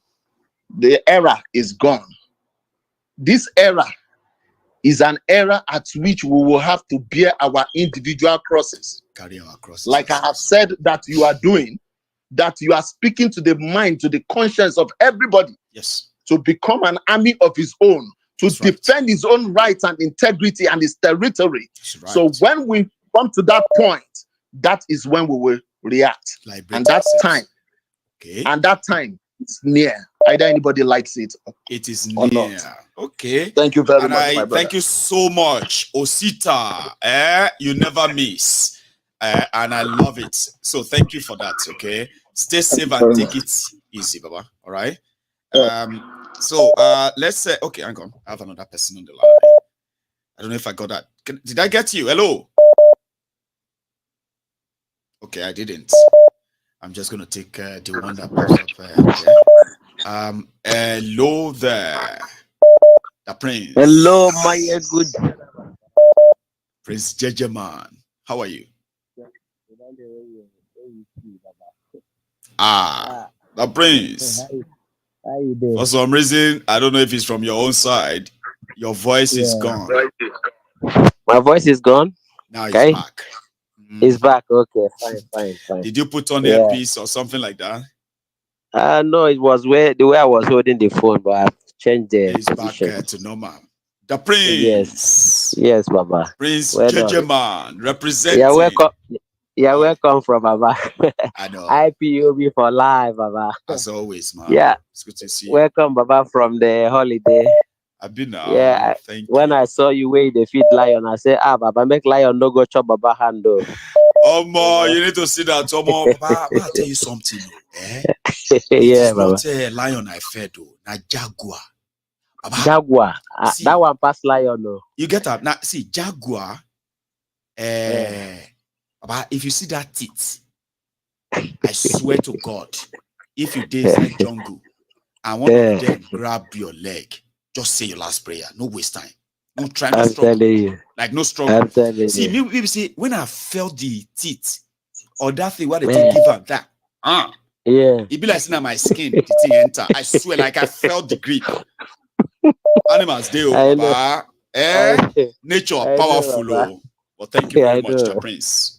Okay. Welcome, Baba. Thank you. Yeah, Baba. Yesterday, where you they tell us how these people go for where you go, where you to me, and now I don't use where they do it now. You know the one where pay me. No, be say the new one where you buy. That one no pay me. The one where pay me now. The one where you bury your mama. You know. You know, say I said yesterday I had a call, but I couldn't get in. I say, Baba, what thing I want to tell you that yesterday be say the two way they take your craze and madness. Now so you understand? Well, you know me, I don't feel talking for my program like that because now video, you know how far I go. People go just cut them out and say, he don't talk him. So that's why I talk. Say, I beg them, I beg you, but we know ourselves very well. Now they don't finish the money. That's why they tell us they don't finish the money, so that they go need them later. Somebody asked me, Maiyegun, what's they go use the money when you talk to me? They don't finish. Say, what's they go use and do? I say, why don't they ask me too much questions? Till that time, everything bad is telling people to save money. I say, maybe they don't finish them. They go need that. The prince. That's Baba, you see, Mokwe, for today's topic, waiting I want talk, they say. You see, the thing we go solve this thing, this madness we full everywhere for Nigeria. You know, now revolution and rebellion put together. You understand? Revolution and rebellion together at the same time. I'm directing this to all the military armed forces where they carry gun up and down, follow these people for Nyash. No, now they talk to, because all of are there inside this bondage. That's right. Police, you, army, you, what you call yourself, both custom. Before your eyes, all of you were there. They are recruiting bandits and terrorists, calling them repentant Boko Haram into your armed forces. All of you are there. Till today, they are full enhancement. They are still kidnapping everybody on the highway. Nobody is interrogating. You can never see them inside the cell. No. Okay? And if you say you carry gun, say you go and protect you. Before you know it, your relation, they go kidnap them. The salary where you collect, you go borrow money, join them. Go pay where they go take the rescue. You understand? Because no, everybody is on their own. Everybody's on his own. On their own for the country. So that's why they tell you, Baba, now rebellion. If you are a serviceman, put down your uniform, join the masses. This is a once and for all, because the destiny of Nigeria is gone. The people now, the children are coming. They are still borrowing as we are talking. No, they don't see. They are still borrowing. They even guess. They get mind though. Then they tell Nigerians, but they don't see Nigerians know they read. Now prayer they go tell them, maybe they go pray later. They are telling them that they will do exactly what Buhari did that brought Nigeria to this stage. Can you get? But they will do it differently. So they want Nigeria to get ready that they are going to add 40% to Nigeria debt. About do it this way. If you ask me and say, wait to be the 40% of 150 billion. Maiyegun, make I tell you. You see, Nigeria matter, even the devil is afraid the kind of abomination going on in Nigeria. Devil, they fear. Afraid. Yes, devil, I'm telling you. This level, no, we say pray, they shake your head like lizard. Pray. It is not matter of prayer. This time, everybody, Martin Luther King for Nigeria, all of you should leave your pulpit and come out with your members. For mocks, so you be imam, leave your mocks and come out, everybody. Because if no be so, all of us go see buy fuel for 5,000 per liter. Per liter, it is coming. Yes, this one they say 700. Now small, 5,000 naira a liter, and I go buy them. You understand? And then if you wanna talk, they go hold on a neck. So it better everybody rebellion and the revolution put together. See, Prince Judgement, yes, just as you mentioned something now, something came to my mind. And yes, I think it will be ideal that I can say that while you are here. Okay. Yes, Baba. And I think I missed it from my whole presentation of what is going to happen. Okay. Ladies and gentlemen, you see that rhetoric of Igbos versus Yoruba is going to come back from tomorrow. Yeah. And a lot of you who have managed to keep your sanity and never fell for this Lagos Abobakus who are shouting Yoruba Ronus. So from tomorrow, they are going to be telling Yorubas that Igbos, they want to do what they did to Abiola, to Tinubu. And they are going to push that in a way. And I'm going to be on hand. So Prince Judgement, I have already started seeing some of these people who are saying, if the Supreme Court tomorrow failed to declare Obi, and they ever tried to arrest Obi, Igbos, they will go after the Yorubas. And I said, listen, comments like this are going to be coming up. They are provocative, they are intentional, they are to redirect this whole thing in the next few days. They're going to turn this Atiku, Obi, and Tinubu's Supreme Court. They will turn it to Igbo versus Yoruba in the next few hours. And that's the one I wanted to give. Prince, go on. Very good one. Very good one. Just to add to it. You see, what they are doing in Lagos, I know is a sign to frustration. Yes. They closed Ladipo market for almost going to a month. They just opened that one. They now went to trade fair, international market, and Alaba International Market. Is on lock on key on key now. This is a market that every day that makes billions of dollars. Add billions of dollars to economy. These are the places that these touts they will just wake up because they said they are doing all of that on environmental what have you. I don't know. I think it was like a directive that has been making wave so much now, where every market is just being locked up. They locked this one. They are doing cleaning. We are following the whole thing, Abi. Every Thursday, every Thursday, Baba. Every Thursday, every market in the Lagos. I know. Exactly, they do environmental. So it's out of it. You get what I'm saying? I do. It's all political. It's all political. You know what I want to advise my people: stop investing heavily outside in Lagos. Exactly. Outside Igbo land or especially in Lagos, Abuja.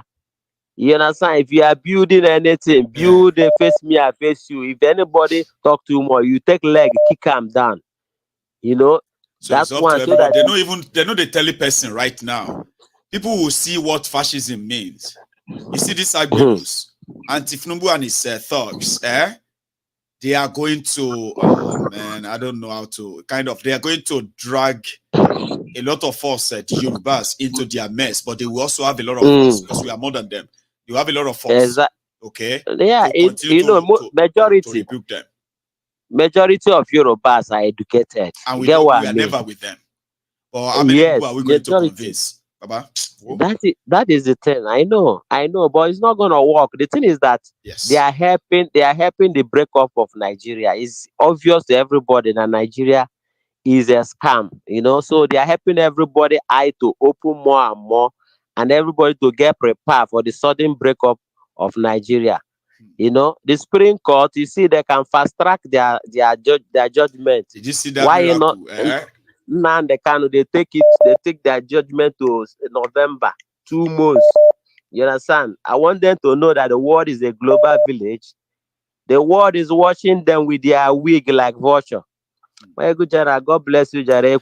Thank you, the Prince. Okay, and thanks to everybody as well who has been part of this tonight. This is where we are going to draw the curtains or draw the curtains forever. Thank you, Prince. So thank you to everybody who has managed to go on there and drop their own offering.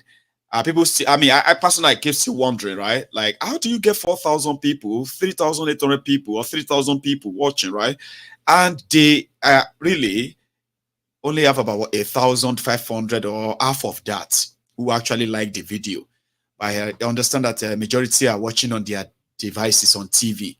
And I've been told that with your remote control, even if you're watching on your watching it on your TV, you can still like the broadcast. Don't be that kind of stingy, okay? My time is up. I will see you some other time. Tomorrow is another day.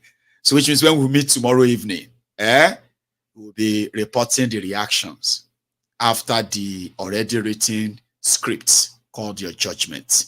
And they're going to tell you that you are a bad loser for not accepting the judgment. The Supreme Court is going to tell you that there is no evidence anywhere. And these people, these guys are going to tell you that, okay, even Supreme Court says you don't get evidence. I'm asking you to get ready for what's going to happen after that. And how you are going to live in a country led by Tifnumbu after that. There's so much to kind of process, Abi. Listen, I will see you tomorrow, okay? Just take it easy and manage your expectation, okay? Good night.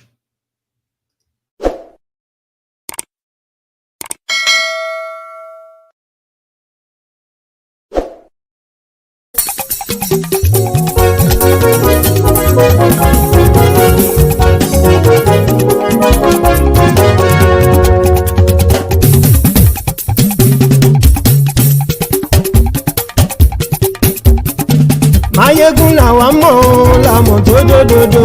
Maiyegun Diary na him be number one. Maiyegun làwa mọ̀ làmọ̀ tó dòdòdò. Maiyegun Diary na him be number one. Maiyegun ti dé o ọ̀rẹ́ ará ìlú. Maiyegun Diary na him be number one. Lórí Facebook lórí YouTube. Maiyegun Diary na him be number one. Gbogbo bó ṣe ń lọ ni Maiyegun já wa sí. Maiyegun Diary na him be number one. Àṣírí ọ̀jẹ̀lú kì í bò níbẹ̀ o. Maiyegun Diary na him be number one. Bó bá ṣe eré àní Maiyegun máa wí. Maiyegun Diary na him be number one. Ó sì tún ṣe eré wàá gbọ́ níbẹ̀ o. Maiyegun Diary na him be number one. Maiyegun Diary Diary Politico. Maiyegun Diary na him be number one. Godfatherism kò sí lọ́rọ̀ Maiyegun. Maiyegun Diary na him be number one. Ẹ farabalẹ̀ sẹ́ o kẹgọ́rọ̀ lẹ́nu o. Maiyegun Diary na him be number one. Àní Maiyegun làwa mọ̀ tó dòdòdò. Maiyegun Diary na him be number one.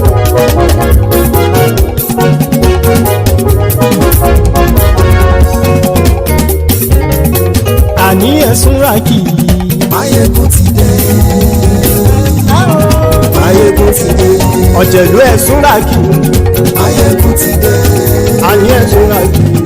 Maiyegun ti dé. Lórí Facebook. Maiyegun ti dé. Àní ẹ̀sùn ràkì. Maiyegun ti dé. Lórí YouTube.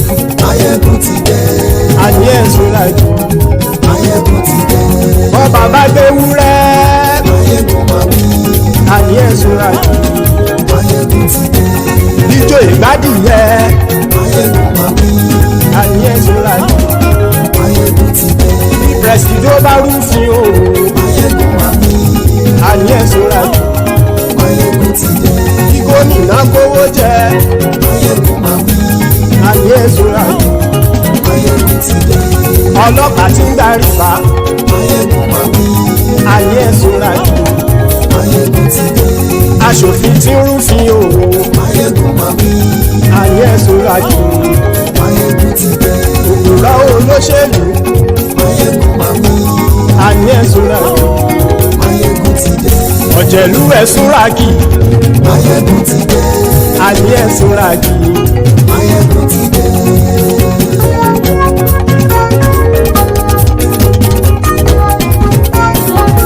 Maiyegun ti dé.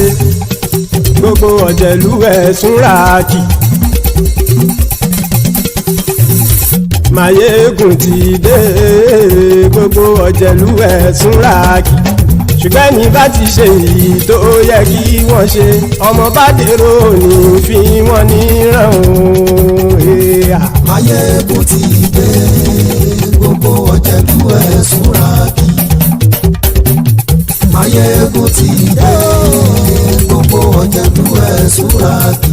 Ṣùgbọ́n ní bá ti ṣe èyí tó yẹ kí wọ́n ṣe, ọmọ bá dẹ̀rọ̀ ò ní fi wọ́n níran.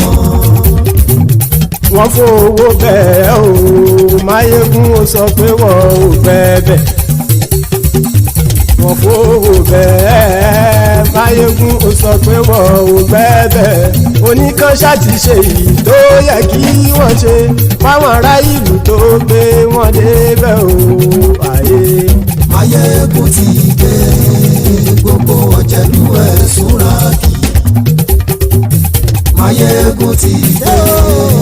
Gbogbo ọ̀jẹ̀lú ẹ̀sùn ràkì. Ṣùgbọ́n ní bá ti ṣe yìí tó yẹ kí wọ́n ṣe, ọmọ bá dẹ̀rọ̀ ò ní fi wọ́n níran. Ha! Kì máa yí ṣe eré. Ọ̀rọ̀ yìí kì í ṣe ẹ̀fẹ̀. Kì máa yí ṣe eré. Ọ̀rọ̀ yìí kì í ṣe ẹ̀fẹ̀. Ẹni bá ti lè lẹ́bọ̀ lẹ́rù o, ọmọ bá dèrò kàṣàyè tú wọn síta. Maiyegun ti dé. Gbogbo ọ̀jẹ̀lú ẹ̀sùn ràkì. Maiyegun ti dé. Gbogbo ọ̀jẹ̀lú ẹ̀sùn ràkì. Ṣùgbọ́n ṣùgbọ́n ní bá ti ṣe yìí tó yẹ kí wọ́n ṣe ọmọ bá dẹ́rọ̀ ò ní fi wọ́n níran. tẹnitẹni ọmọ Máyégún ọ̀rẹ́ ara ìlú mọ̀mọ́ ni mo fọlọ́hún sọ ẹ̀ bá kìlẹ́bù lóòótọ́ olódodo ìlú ọ̀tá ìlú mọ̀mọ́ ni ìwọ ṣá máa ń ṣọ́ra kò sì mọ́ bẹ̀rù bọ́tà ń lè rí bóníṣègùn lé káwọn mọ̀mọ́ fi ṣera wọn ni ó ti dẹrùn tí wọn ò gbọ́dọ̀ sì mọ́ bẹ̀. èèpo ọ̀gọ̀ lọmọ bá dérò tàjẹ́ ò gbọ́dọ̀ jẹ́ ó ti jọba lórí àbínú ẹni kò sì mọ́ bùyà àìsíwọ́lu ní ẹnìkẹ́ ìgbódì ẹyin lábàrá o ó kó ẹni tó bá dán o ákàmù Máyégún ti dé gbogbo ọ̀jẹ̀lú ẹ̀ túnra kì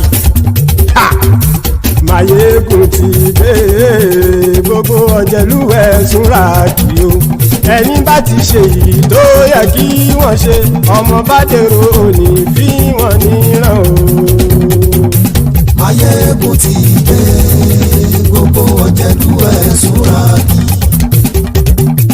Máyégún ti dé gbogbo ọ̀jẹ̀lú ẹ̀ túnra kì ṣùgbọ́n ní bá ti ṣe yìí tó yẹ kí wọ́n ṣe ọmọ bá dẹ́rọ̀ ò ní fi wọ́n níran.